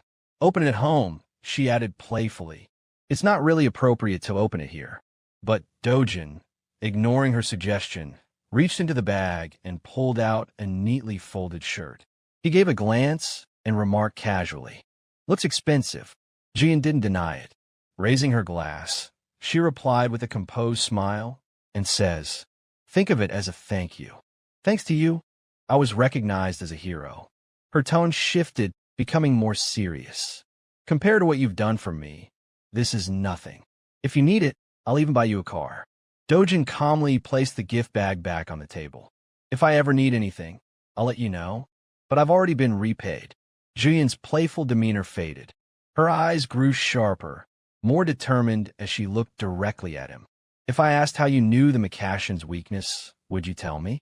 Dojin didn't flinch and says, "Do I have any reason to answer that?" A brief silence fell between them. Jian closed her eyes for a moment, gathering her thoughts before speaking again. Then what are your plans from here on out? Her gaze narrowed. She couldn't shake the thought. It can't be something as innocent as world peace. If he's targeting Hong Hiju or Kong Yongpu, that's dangerous. I can't let that happen. Dojin finally spoke, scratching his chin as if pondering deeply. First, probably buy a house. The unexpected answer left Jian momentarily stunned. You're renting? She asked, incredulous. Under a purple twilight sky, palm trees swayed along the coastline. Excited cheers and playful laughter filled the air at a luxurious beach resort. Upbeat party music mixed with flirtatious chatter, creating a vibrant atmosphere. Yongpu lounged in the pool, arms draped around two stunning women. But behind his relaxed facade, his thoughts churned. Hyunu Jian, she's completely different now. His bloodshot eyes fluttered open, mind replaying the events in England. She figured out the monster's weakness. But clearly, she's still hiding how she found that out. He muttered under his breath. A few days before, aboard a private luxury jet, Kong Yongpyo said, "Fine, forget the Macassians. But what about Co Dojin?" Hyun Ji-yun, still her eye mask with an irritated expression, and says, "What did he mean?" Yongpyo said, "So you took down the prosecutor just to get Dojin out? You were there when Dojin wrecked Cheol-woo, right?" Hyun Ji-yun replied, "Cheol-woo started it.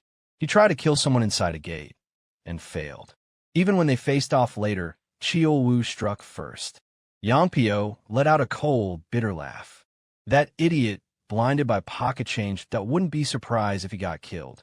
Suddenly, he leaned in toward Hyun Ji-yun, his voice dropping into something dark, and says, "But he's still my cousin." Yongpu muttered, his tone edged with steel. "Which means I have every reason to deal with Co Dojin myself." Jian didn't respond. She simply turned her head to the side, her expression unreadable, then looked away entirely. "Do whatever you want," she said flatly. "It's none of my business." Yongpu's eyes narrowed, scrutinizing her reaction. What's going on here? He wondered. Their relationship isn't as solid as I thought. Without even glancing his way, Jian tossed him one last remark. "I have no reason to interfere." The soft sound of fine wine being poured into a crystal glass echoed in the background. But her words only deepened Yongpu's suspicion.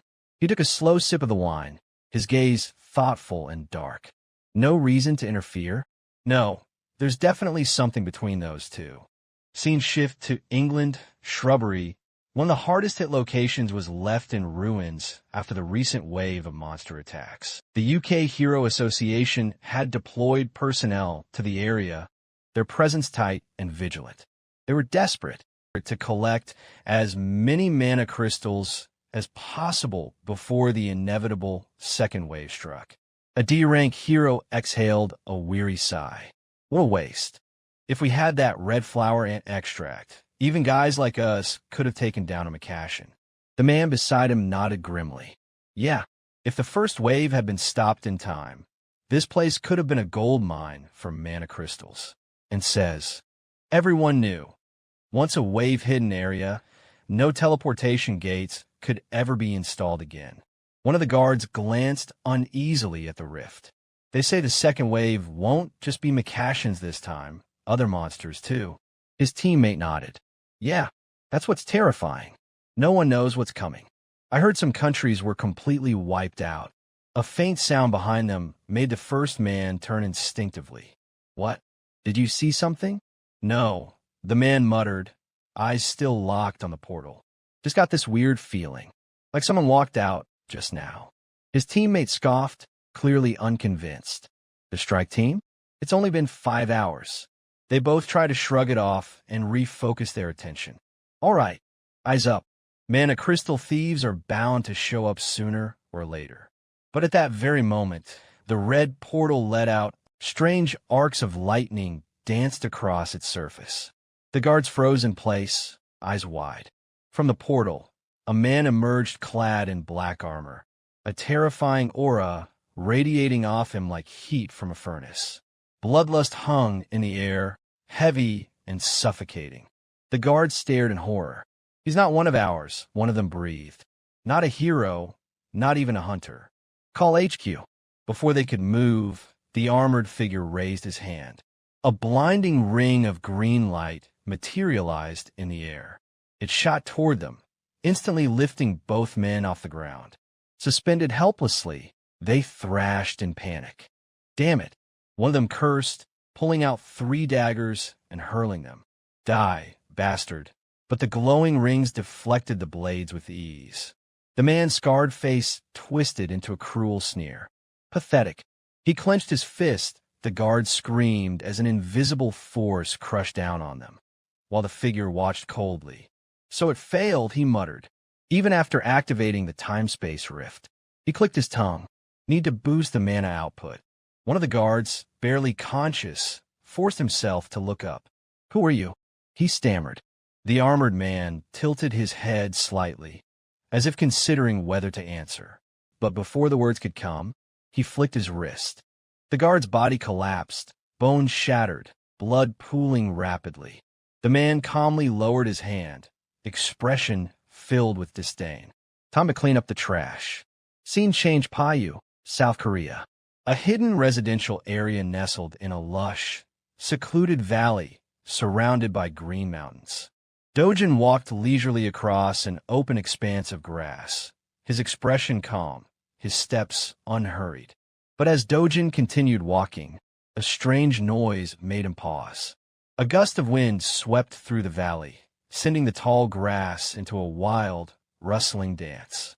Suddenly, from beneath the earth, monstrous creatures erupted, worm-like beasts with jagged, saw-like teeth. One by one, they burst forth, surrounding him in large numbers. Dojin crouched beside one of the gaping holes they had left behind, calmly placing his palm on the ground. 26, within 100-meter radius, he muttered. An eerie, amused smile crept across his face. A blazing sphere of energy flared to life in his hand. Let's see how many of you can survive this. Without hesitation, he hurled the fireball into the hole. Silence followed. Then boom. A violent chain of explosions erupted underground. The shockwaves shook the field as mangled monster flesh was launched into the air, raining down like steaming confetti. Dojin tilted his head, eyes calmly tracking the falling remains. A smirk played on his lips. Meanwhile, in Hero Association headquarters, inside a modern high-rise office, a man sipping his coffee. His voice was cool, composed. Asked, "So what kind of person are we dealing with?" Across the room, a bespectacled man reviewed a report and confirmed his identity through official channels, and said he used to be a rebellious young man. He once said, "He's a hero." CO Dojin. Next to bespectacled man was Ming Honki, vice director of the Hero Association. Sitting across from him was Tae Wong, calm, composed, and thoughtful, sipping a coffee. "And didn't you say his power can't be measured by hero meter?" Tae Wong asked, frowning slightly. Hongi flipped to another page in the report and says, "We never got a clear explanation." Tae Wong gave a low grunt. At the same table, stern-faced man slammed his fist on the table with a sharp thud. One arrogant brat. When questioned by the Hero Association, he should have answered properly. It's that simple. This was Park Sung-chul, vice chairman of the Hero Association. Tae Wong raised a finger, signaling for calm. "There's one more thing," he said. He turned back to Min Hongi. "Did we learn anything else?" Hongi hesitated for a moment, explaining background that Dojin was trapped in Kong Chulwa's plan. Back in Payu, Dojin's still in fierce battle with the worm-like monsters. Dojin's predatory smile deepened, deadly energy in his palm, humming softly like an unstable core ready to explode. Spectacled man says, CO Dojin, the man who had survived a near-fatal gate incident. The man who had taken brutal revenge on Kong Chilwu. The man who had single-handedly cleared the newly formed rift in Mapo. Another beam of blazing energy tore through the last creature as it tried to retreat, blasting a hole clean through its torso. Though his methods were ruthless, bordering on excessive, one thing was clear.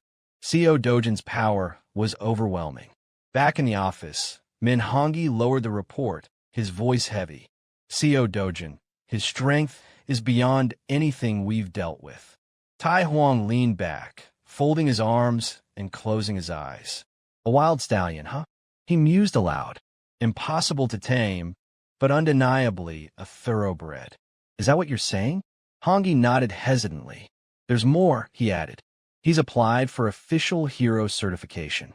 Says he has a sponsor and hopes to bypass standard formalities. A sponsor? From inside the association? Hongi's voice dropped, heavy with implication. An S-rank hero. He named Han Juyan. The room fell into a stunned silence. Even Park Sung-chul, who had been fuming earlier, sat frozen. Tai Huang's eyes narrowed, unreadable. Back in Payu, Dojin stared at his sleek hero ID card. A faint smile tugged at the corner of his mouth. Seeing his 8th-ranked hero ID in Korea. Around him, the field lay decimated worm carcasses torn, scorched, broken beyond recognition. This rift zone's cleared now. He pocketed the card and began to walk again. Elsewhere, Korean Hero Association headquarters chairman Tai Huang let out a booming, satisfied laugh, slapping the table hard enough to rattle the glasses. Ah, the boy gets certified and marches straight into the rift? Now that's some nerve. Minhongi gave a small, approving nod. His decisiveness is on another level. Across from them, Park Sung-chul's face darkened with disbelief. He blinked, processing what he'd just heard. Wait, he went alone? No guild members, no backup, no partners into a level 2 rift? Is he insane? Tai Huang and Hongi exchanged a quick, silent glance as the vice president's voice echoed across the room. Realizing his own overreaction, Sung-chul let out a low cough, straightened his tie, and awkwardly sat back down. But the fire in his voice hadn't gone out. Leaning forward again, his excitement resurfaced. Chairman, if that CO Dojin kid comes out alive, we have to announce it publicly. Korea's 8th S-rank hero. But Min Hongi remained composed and says, we can't assume he wants that. It's only right to ask for his consent before making it public. Sung-chul immediately snapped back, voice booming again. No, Deputy Director Min, don't be ridiculous. In times like this, with the world unstable, news that another S-rank has awakened, that would bring hope. Turning to Tai Huang, he sought reinforcement. Isn't that right, Chairman? Tai Huang remained silent for a beat, then slowly placed his palm on the table and rose to his feet. His gaze was sharp, composed, his voice absolute. I understand both of your perspectives, he said, but I'll meet him myself, face to face. Meanwhile, inside the Payu Rift Zone, CO Dojin was locked in deadly combat. Dojin drove his foot hard into its midsection, the impact sending shockwaves through the beast's body and knocking it backward. But more monsters emerged from the shadows, twisting, slithering, hissing eyes gleaming with murderous intent. Dojin's sharp gaze flicked to the side. One of them tried to flank him. Too slow. With a snap of his wrist, his hand ignited in a swirl of crimson flame. He launched forward, a blur of motion, slicing clean through the creature with searing energy that scorched the very air. One after another, the beasts fell. Dojin fought like a storm, precise, relentless, unyielding.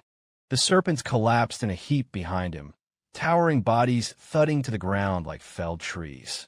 His palms still glowed faintly from the burning energy, waving a hand to extinguish the embers that lingered around him.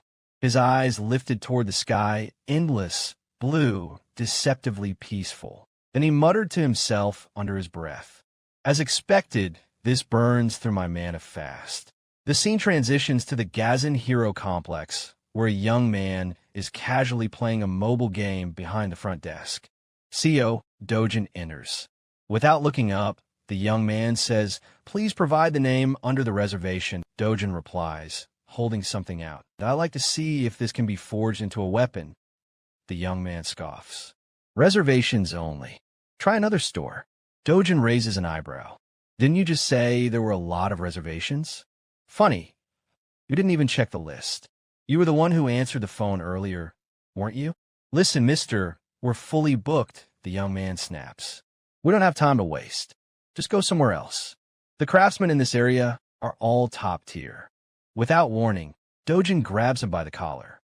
The young man shouts, "Are you insane? What do you think you're doing? Are you the owner?" Dojin demands. "I'm his son," he yells back. "Then get your father.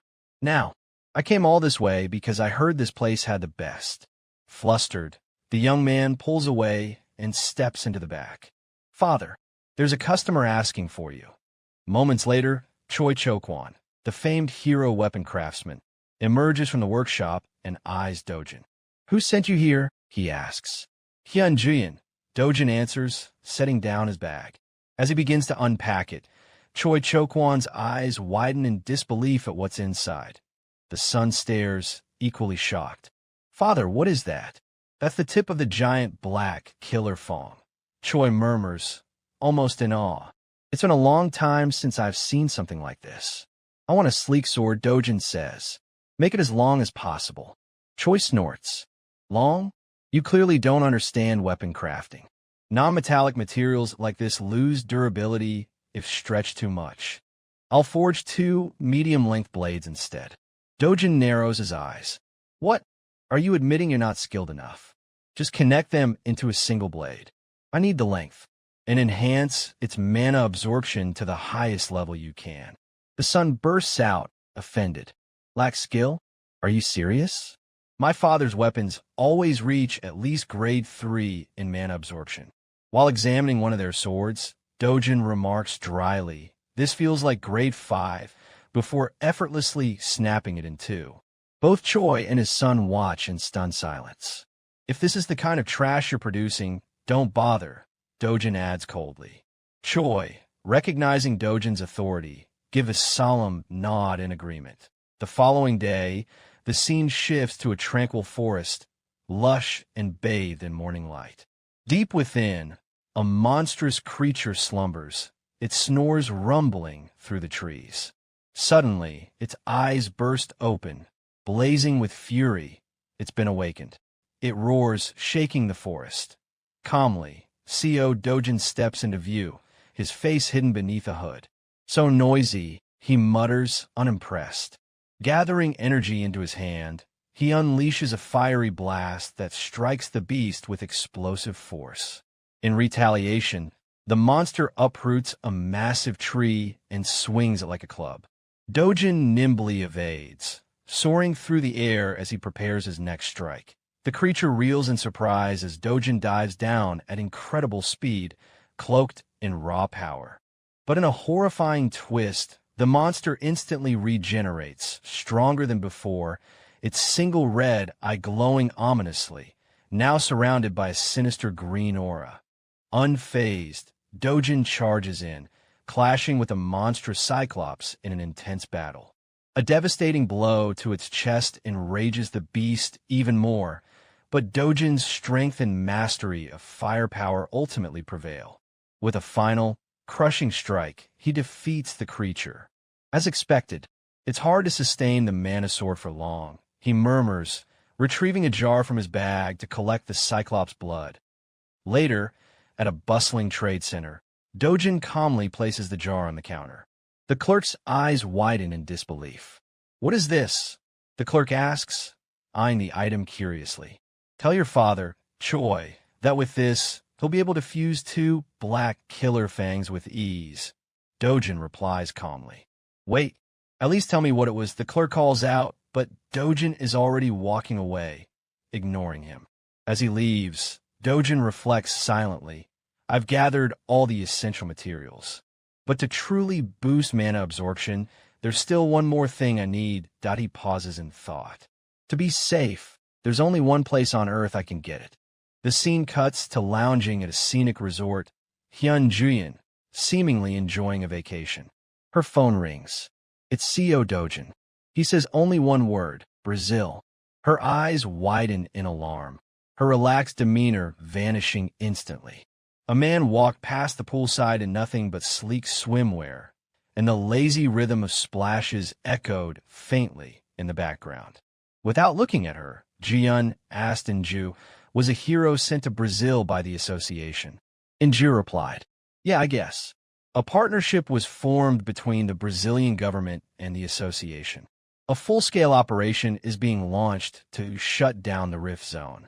Her voice remained calm and says, monsters on the Brazilian side are known for their brutality, but a ridiculous number of mana stones are dropped when they're defeated. A decent salary is being offered by the association, so the decision to join the mission was made by our guild. Inju glanced at Ju-yun with a faint smirk and says, we should go together and bring that man along. Ju-yun narrowed her eyes slightly. It was clear who Inju meant, the 8th S-class, the one whispered about by everyone these days. Voices spilled out in a chaotic tangle of teasing accusations and escalating emotion. You're not sure? There's even a rumor the two of you are in some kind of special relationship. The words cut sharp, met with a shrill protest. W, what are you talking about? Another voice chimed in, mocking with a sugar-coated edge. How cute. I saw you two sharing a cocostrian. And says, well, fine. Go if you wanna. Go, came the flustered shout. Inju cheered, but another voice, quieter, stayed behind the laughter. But whether that guy will go with us or not, I honestly don't know. The forge flared to life again. Chokwon is amazed, examining a strange compound.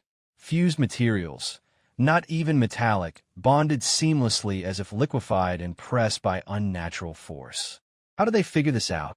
To perfectly combine materials that aren't even metal, melted, glued together like this, and to think Cyclops' blood could be used like this. He turned to the blacksmith, voice even and precise. Make it as long as possible, around 180 centimeters. Two-handed form, but with a grip adjusted so I can wield it with one hand. And about 5 kilograms for the weight. The blacksmith paused, arching a brow. Polite speech all of a sudden. I thought you were just some street thug. But maybe that weapon's really precious to you, huh? He glanced at the blueprint again. 5 kilograms is no joke. It won't be easy to swing with one hand. And you won't just be swinging once. Dojin say it's fine, and to do it that way. Asking how long will it take? The craftsman answered, he will need at least a month to the forge. Dojin exhaled silently, wondering whether grade 7 can it handle his full power. He then says that he'll need that material, as expected. He then left the store telling only to shape the form for now, and to enhance the mana absorption after he bring the real material. The question hovered in the back of Chokwon's mind. Can he really get that material in time? Days later, a luxury car pulled into view with a low, humming purr. Its license plate gleamed in the sunlight, unmistakably elite. Hyun Ji-yun stepped out in tailored precision, holding the keys like it meant nothing. She offered them to Dojin with a casual, consider it a gift. He took them without blinking. Thanks. I'll use it well. His eyes lingered on the vehicle. Did I really seem that insignificant? A car worth 100 million won. This much is appropriate? Hyun tilted her head, tone shifting. Is something going on with the Hero Association? They're revealing my identity, he replied, slipping the keys into his coat. So, I made them pay the price. The price? But Chairman Tae-hwang always insists on fairness in his deals, she muttered. Dojin opened the car door without hesitation. Seems like he understood. The negotiations settled. She sighed behind him, half exasperated. Can't you act more appropriately? Mr. C.O. Dojin, I'd appreciate it if you also consider my position as the guarantor for your employee registration. The door shut in her face. Moments later, she climbed into the passenger seat beside him. Her voice dropped. The association is in chaos. The Brazil stronghold collapsed. Once things calm down, we'll resume talks with the chairman. Brazil, he echoed. Yes, they're planning to shut down part of the zone entirely. Dojin turned slightly. You're going too? Their shoulders brushed. Her cheeks flushed faintly, but she nodded. I am. Why do you ask? Then go with me, he said, voice low but sure. Her eyes widened, color rushing to her face. She looked away quickly. Across the city, the mood was colder. Director Hong Hee-ju sat tensely across from Kang Yongpyo, irritation biting at every word. "How much more do you want?" Kang leaned back in his seat, utterly unfazed. "Now's not the time to get cheap, Director." Hong Hee-ju's voice snapped with sharp disbelief. "You already received 30 billion won up front, and now you're asking for more? When do you actually plan to do anything? I never should have relied on someone like you." Kang's smirk didn't falter and asked who else would have accepted that request. "You think there are killers just lining up to get involved?" Hong Hee-ju's replied that there are men everywhere who'll kill without a blink, as long as they're paid. Youngpo says her intel's ancient, and he will toss her a freebie. He leaned forward, words landing like hammers. Seo Dojin is S-rank now, and he's South Korea's 8th S-rank hero. The blood drained from her face in disbelief and wonder how Dojin became S-rank. She asked if it's some kind of scam. Yongpyo told her that if she didn't believe it, she should just wait. Sooner or later, the news would come out. He added that the intel didn't come cheap. He had to pay someone for it. Heejo hands trembled. "W8. Dojin is really S-rank." Her voice broke into a full shout. "If he's S-rank, I can't control him anymore." She slammed her hands down. "If it's money you want, I'll pay more. Just do something." Kang's eyes gleamed. "Money's important, sure, but a steady business relationship, now that's worth more." "Whatever it takes," she hissed. "Just make sure Seo Dojin dies." A notification flashed on Kang's phone. He glanced at it, smiling faintly, and says, "Seems the heavens are watching over you, Director Hong." Her eyes narrowed. "What do you mean?" Kang's grin deepened. "Looks like a perfect opportunity to kill Seo Dojin is about to land in our laps." Next day, on plane, with 5 rank in it, comments in social media buzzes about heroes. User Jampong writes, "Brazil operation is awesome. Someone coming to Jang Siongo, pushes group to first place alone, and Park Haeol might be going just for money. And Hyun is dem sexy, and Kang Yongpyo, he might be getting big pay. But Seo Dojin, who even is he?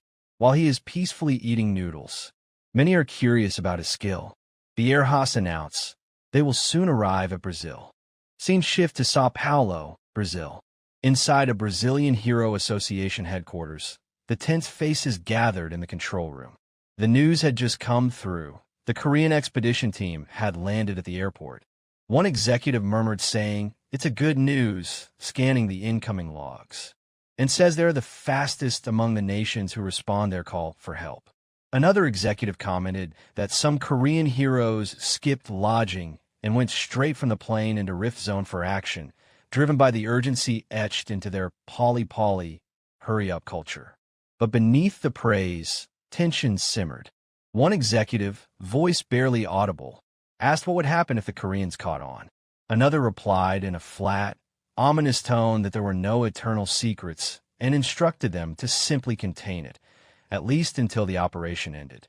The response came as a reluctant nod. Silence returned, heavy, strained. Brazil's national treasure, Hero Moray, was defeated and killed by an unidentified being. And it hadn't been a monster. The black box footage left no room for doubt. The killer was humanoid. The location was near the Santorum Rift, and no one, not even now, knew what had truly happened there. Elsewhere, inside a dimly lit room, a briefing crackled through comms. Hyun Ju-yun asked where the Dojin was. The answer came that he is still on the plane. Confusion sparked as Ju-yun reminded Dojin that they had gotten off earlier with the group. The voice replied evenly that he had transferred, saying the destination had been far. A pause followed. As Ju-yun asked what destination, the reply was simple, Santorum. The name dropped like iron. The comms fell quiet, then erupted with disbelief as Dojin had really gone to the most dangerous rift zone alone and the mission hadn't even begun. Cut to briefing room where the associate brief that 2 days of local adaptation had been planned.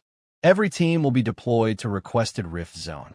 Ju-yun exited the hotel and stepped into the cab.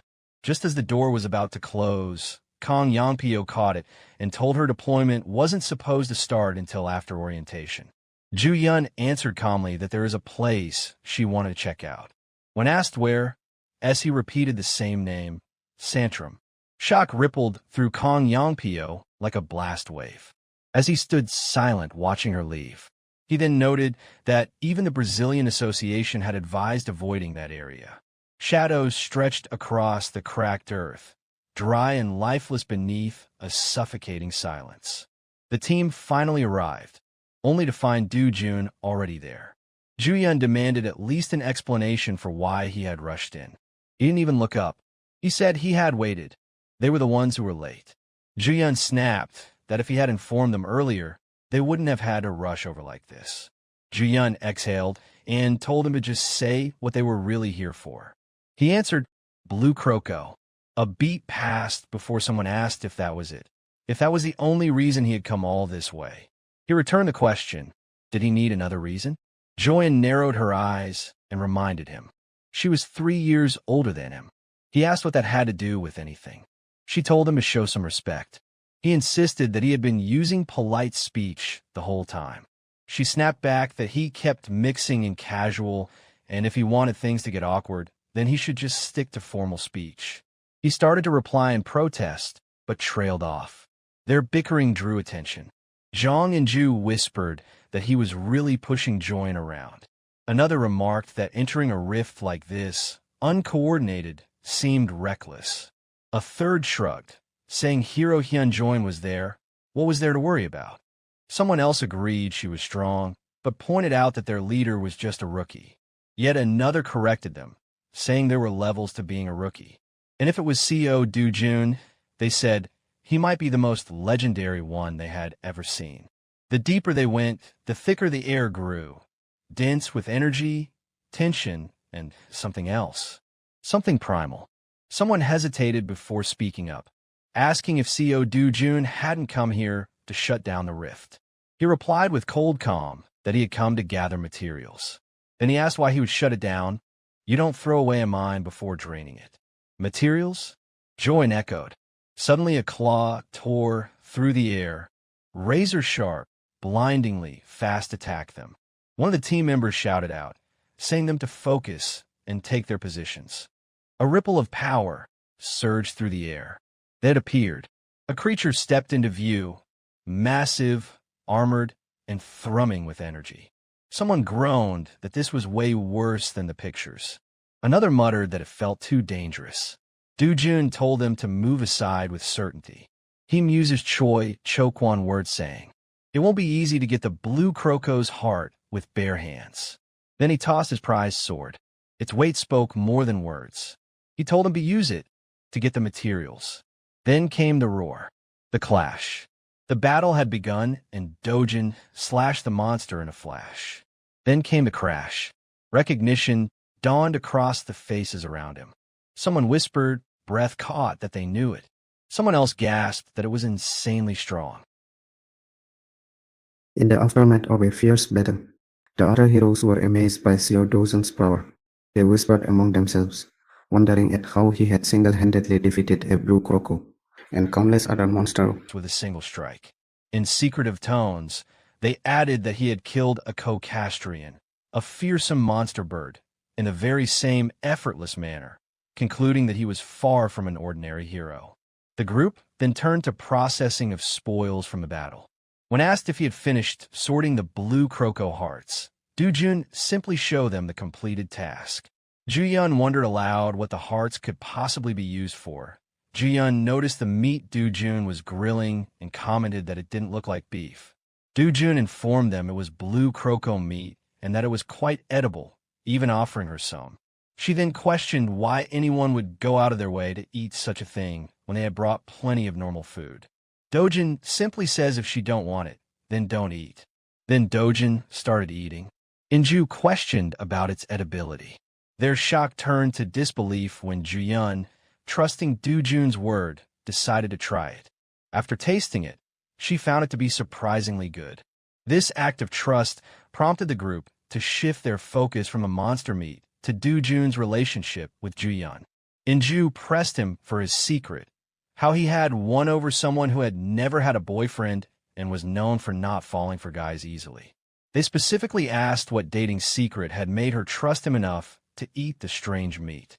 The question caused Do-jun to briefly reminisce about his past life at the Imperial Academy, before he turned 20, and the noble ladies he had known, Lady Maisel Grain of the Grain Count family, and in his mid-20s, the young lady of the Leshley family, Rowenda Leshlian. He thought of a final place of rest in a destroyed world and a name, Veronica. His thought was broken by the Inju demanding an answer. He cryptically replied that honey doesn't seek out the bee, and it was met with groans and declared the cheesiest line they had ever heard, causing Ju-yun to cough in reaction. Meanwhile, back in Sao Paulo, an assistant reported to Kong Yampa, who was frustrated that the operation hadn't started, wondering if the team had moved quickly just for free food. Yampa wondered why that CO Do-jun and Young In-ju, along with her Violet Magnolia Guild, was with Dojin and why they were heading towards Sandarum. They questioned if there were any valuable monsters in that area, noting that all they ever heard from Brazilian authorities was that the place was extremely dangerous. They lamented that everything involving CO Do-jun was always unpredictable. Yompa then received a call from Director Hong, she demanding to know if Do-jun was still alive and when he would actually do his job. Yompa asked her why she was pressing it again and asked if something happened. She revealed that his father, the chairman of T Group, had likely seen the news of Do-jun's S-rank status and had ordered him to be brought back. Yompa observed that even the chairman of the T Group was now stepping in. He noted this development with a hint of sarcasm, asking if that was why Director Hong was so worked up. Hong Hee-ju told Yompa not to joke, as this was a serious matter. He insisted he had finally found a proper partner and would ensure things didn't end on a bad note, while looking at a map of Brazil. In a subsequent call, a cold voice stated that CO Do-jun would never return from Brazil, a plan they liked.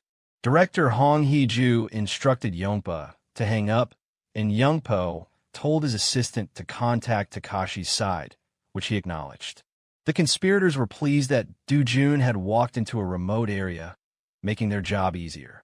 The scene returned to Do-jun's group as they ventured into a lush green forest. Ju-yun warned him they were heading into a jungle known for dangerous monsters. When asked what kind, she mentioned a lynx. Do-jun confirmed the creature was indeed there, and when questioned if he knew about it, he calmly stated that of course he did. Anticipating trouble, Ju-yun offered everyone earplugs, explaining that the lynx's cry could paralyze the mind, and that the Brazil Hero Association had warned they must be handled with extreme caution. They were curious that Do-jun, who claimed to know about them, refused the protection earplugs. Despite the warnings, Do-jun walked forward calmly, and the group followed. They soon reached the lynx's territory. The sight of the creature left them shocked, their mouths agape. Someone yelled a panicked warning to cover their ears. But Do-jun remained perfectly calm, gazing at the lynx, ready to face the creature alone. In the night, the moon hung high, silver light spilling across the battlefield as the lynx lifted its head and released a bone-chilling howl. The sound cut through the night like a blade, forcing the team to cover their ears, each of them straining against the disorienting echo. Yet Dojin alone remained calm, his gaze steady as he studied the beast without flinching. Ju-yun's wide eyes stayed fixed on him, confusion swirling in her chest. She could not understand why he did not shield himself from the sound. Yet before the thought could settle, Dojin moved and picked up a stone, flames gathering around it at his command, and hurled it with precision. The fiery strike struck true, forcing the lynx to recoil and vanish into the shadows of the trees. But Dojin gave chase. His footsteps carried him into enemy territory, where the others soon followed, their breath uneven with both awe and disbelief. Inju, still shaken, struggled to comprehend what she had just witnessed, while Ju-yun realized with a start that the lynx's howl had fallen silent. When they reached him, the scene awaiting them froze their blood. More lynx emerged, their hulking forms slipping from the darkness, eyes burning crimson, runes glowing faintly across their fur. The largest of them stepped forward, its gaze murderous, its fangs bared. Zhu Yun's body stiffened, stirred deep within her, unnatural and terrifying, as if the beast's presence called forth an echo she could not control. Her vision blurred, and then her pupils flared, shifting into the same sinister red glow as the monster's. In an instant, Dojin moved to her side. His hand covered her eyes, his voice firm as he warned her and the others of the danger. It was not the howl that paralyzed the mind. It was the lynx's gaze. He urged them to close their eyes and trust him. Stepping forward, his blade shimmered as fire wrapped around its edge. Flames coiled at his command, orbiting him like blazing stars. His thoughts flickered with doubt. Was this the extent of his power? Yet he pressed onward, invoking the sacred form of his technique. Vandian sword skill, first form, Karita Malagra Ruckle. His eyes ignited, glowing like fire as the aura gathered into a single, brilliant point. With a sweep of his blade, he unleashed the storm. The fireball streaked toward the lynx pack, exploding across the field in a torrent of heat. The world erupted. Flames devoured trees and soil, splitting the night open with a roar that swallowed everything. The ground shook, sparks rained down, and the forest was carved apart by an inferno, leaving behind a massive trench burning with molten embers. Her chest heaved as she lifted her head, her eyes widening at the sight. The devastation before her was beyond comprehension. One strike had reduced the land to ruin. Amid the chaos, a lynx collapsed lifeless, its body charred. The survivors stood, trembling, their strength broken, eyes dim with fear. Dojin advanced with steady steps, his blade gleaming. The beasts tried to ensnare his mind with their gaze, but he cleaved one down without hesitation, his strike merciless. Pathetic, he thought, as the head fell. Those eyes would no longer haunt the living. He claimed the eyes, and with cold resolve, says that he had use for those eyes. Co. Dojin strode forward, his presence commanding the attention of everyone around him. His eyes were cold, unwavering, and behind him followed a group. Their expressions showed no fear, only quiet confidence, while Zhu Yun fixed her gazes on his unyielding form. Other heroes whispers in awe, calling what they saw was inhuman, something far beyond the limits of mankind. The group moved forward without hesitation, and in back some even wondered aloud if this man could be stronger than Shabri Alphonse, the famed hero whose feats had long set the standard of power.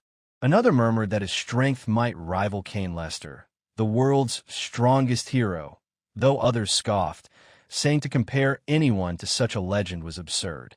The forest itself seemed to hold its breath until figures emerged from the shadows. Corpses that stumbled and crawled forward, skeletal frames draped in rotting flesh, eyes glowing red with hunger. To them, the lone man looked like clueless prey wandering into their territory. Someone in the hero team muttered that the undead didn't understand the situation, because creatures without brains could hardly grasp it. As one of the creatures lunged, its fangs bared, Dojin's fist shot forward with ruthless precision, the monster's skull shattering under the impact. His golden eyes gleamed as he moved with lethal grace, unfaltering. More rushed him, claws ripping through the air, but his strikes were faster. A clean punch caved in another, a brutal kick shattered a third against the earth, and one after another they fell. Soon the forest floor was littered with broken fragments of the dead. The group behind him stood frozen in shock, wide-eyed at the slaughter. Then, slowly, they advanced as well. From the back came Ji Yun's curious voice, wondering aloud about the swordsmanship she had seen. Dojin turned slightly at her words, and Zhu Yun added her question. Where had he learned such a technique, one that left red sparks trailing with every swing? Dojin answered only with another question, asking Zhu Yun if she wanted to learn it. Her face brightened instantly as she exclaimed that she did. But Dojin's reply was cold and grounded, while thinking, in such a peaceful world, she would never need it. and says even if she learned it, when would she ever use it? Ju-yun stiffened at his words. Inwardly, she thought there was a limit to being ignored like this. She was an S-rank hero too. Out loud, she insisted she would get to use it at least once before she died, accusing him of simply not wanting to teach her. Upset, she turned away from him, cheeks burning as she muttered that now she understood what he really thought of her. Inju could hardly believe the exchange. With a sigh, she called for everyone to leave the rift, and the group nodded in agreement. As they walked out, she reflected in silence. Thanks to Dojin, they had cleared it without a single casualty. Next time, when they returned to close it fully, the time required will be far less. But as she stepped through, a voice struck her ears, low, venomous, and in Japanese. Someone spat out that they would kill Dojin, cursing him for daring to get in their way. Inju froze. She recognized the voice instantly. At that same moment, Dojin pulled Ju-yun close, her cheeks flushing red from the sudden touch. From the opposite side of the clearing appeared a group of men. At their head was Ryoma Takashi, ex-Yakuza, S-rank hero, and guild master of Taigoku. Takashi's expression was twisted with irritation as he growled that today had been his chance to finally have some fun with Ju-yun, and Dojin had ruined it. He ordered him to step aside before he smashed his face in, swearing that he would kill him. Dojin remarked casually that it seemed Takashi's own companions didn't care much for him. Ju-yun glanced at him in surprise, asking if he understood Japanese, to which he replied that he knew enough. He inwardly, though, that it had been the real Dojin who had studied it. Takashi blinked in confusion, unable to follow what he was saying, before his subordinate shouted in outrage. The man demanded that Dojin bow his head and apologize immediately for insulting their master, asking if he even knew who he was speaking to. Dojin's reply was curt and dismissive. He wasn't interested, and they should get lost. Inju's eyes widened in alarm, thinking to herself that it was the Taigoku Guild, one of the top 5 guilds in Japan. Their master was an ex-Yakuza infamous for his temper, and even for Dojin, it might be dangerous to escalate. She quickly tried to calm the situation, urging both sides to stand down. But Takashi snarled that this wasn't a place for a woman like her to interfere. At the word, bitch, her guildmates flared with fury, shouting back in outrage and calling him a monkey bastard, while his men responded with equal anger. Inju silenced them sharply and introduced herself as Young Inju of Korea's Violet Magnolia Guild, declaring that it would be best to resolve this peacefully. Takashi sneered, saying he had never heard of her guild, and mocking her further, suggesting she needed a man as well. Reaching out, he tried to seize Ju-yun's by pulling her by arm. Before he could, Dojin blocked him. Takashi snarled, ordering him to step aside as he swung a fist into Dojin's face. He added that he had business with him as well, promising to kill him later. Dojin's gaze sharpened. Business with him? So the entire act had been nothing more than provocation. Very well, he thought. He would accept the challenge. The next instant, his fist landed with crushing force, sending Takashi flying backward to crash into the ground. His men froze in shock, eyes wide. Even then, Takashi's voice remained calm as he told his allies to step back, claiming that Dojin had thrown the first punch. What followed now was nothing but self-defense. Dojin staggered up with a furious snarl, eager for battle, and Takashi declared it a one-on-one fight. He ordered his subordinates to stay out of it. His aura surged, eyes glowing red as he prepared to strike. From the sidelines, Ju-yun's heart raced. She prayed silently that Dojin would at least show restraint, that he would only half kill this man.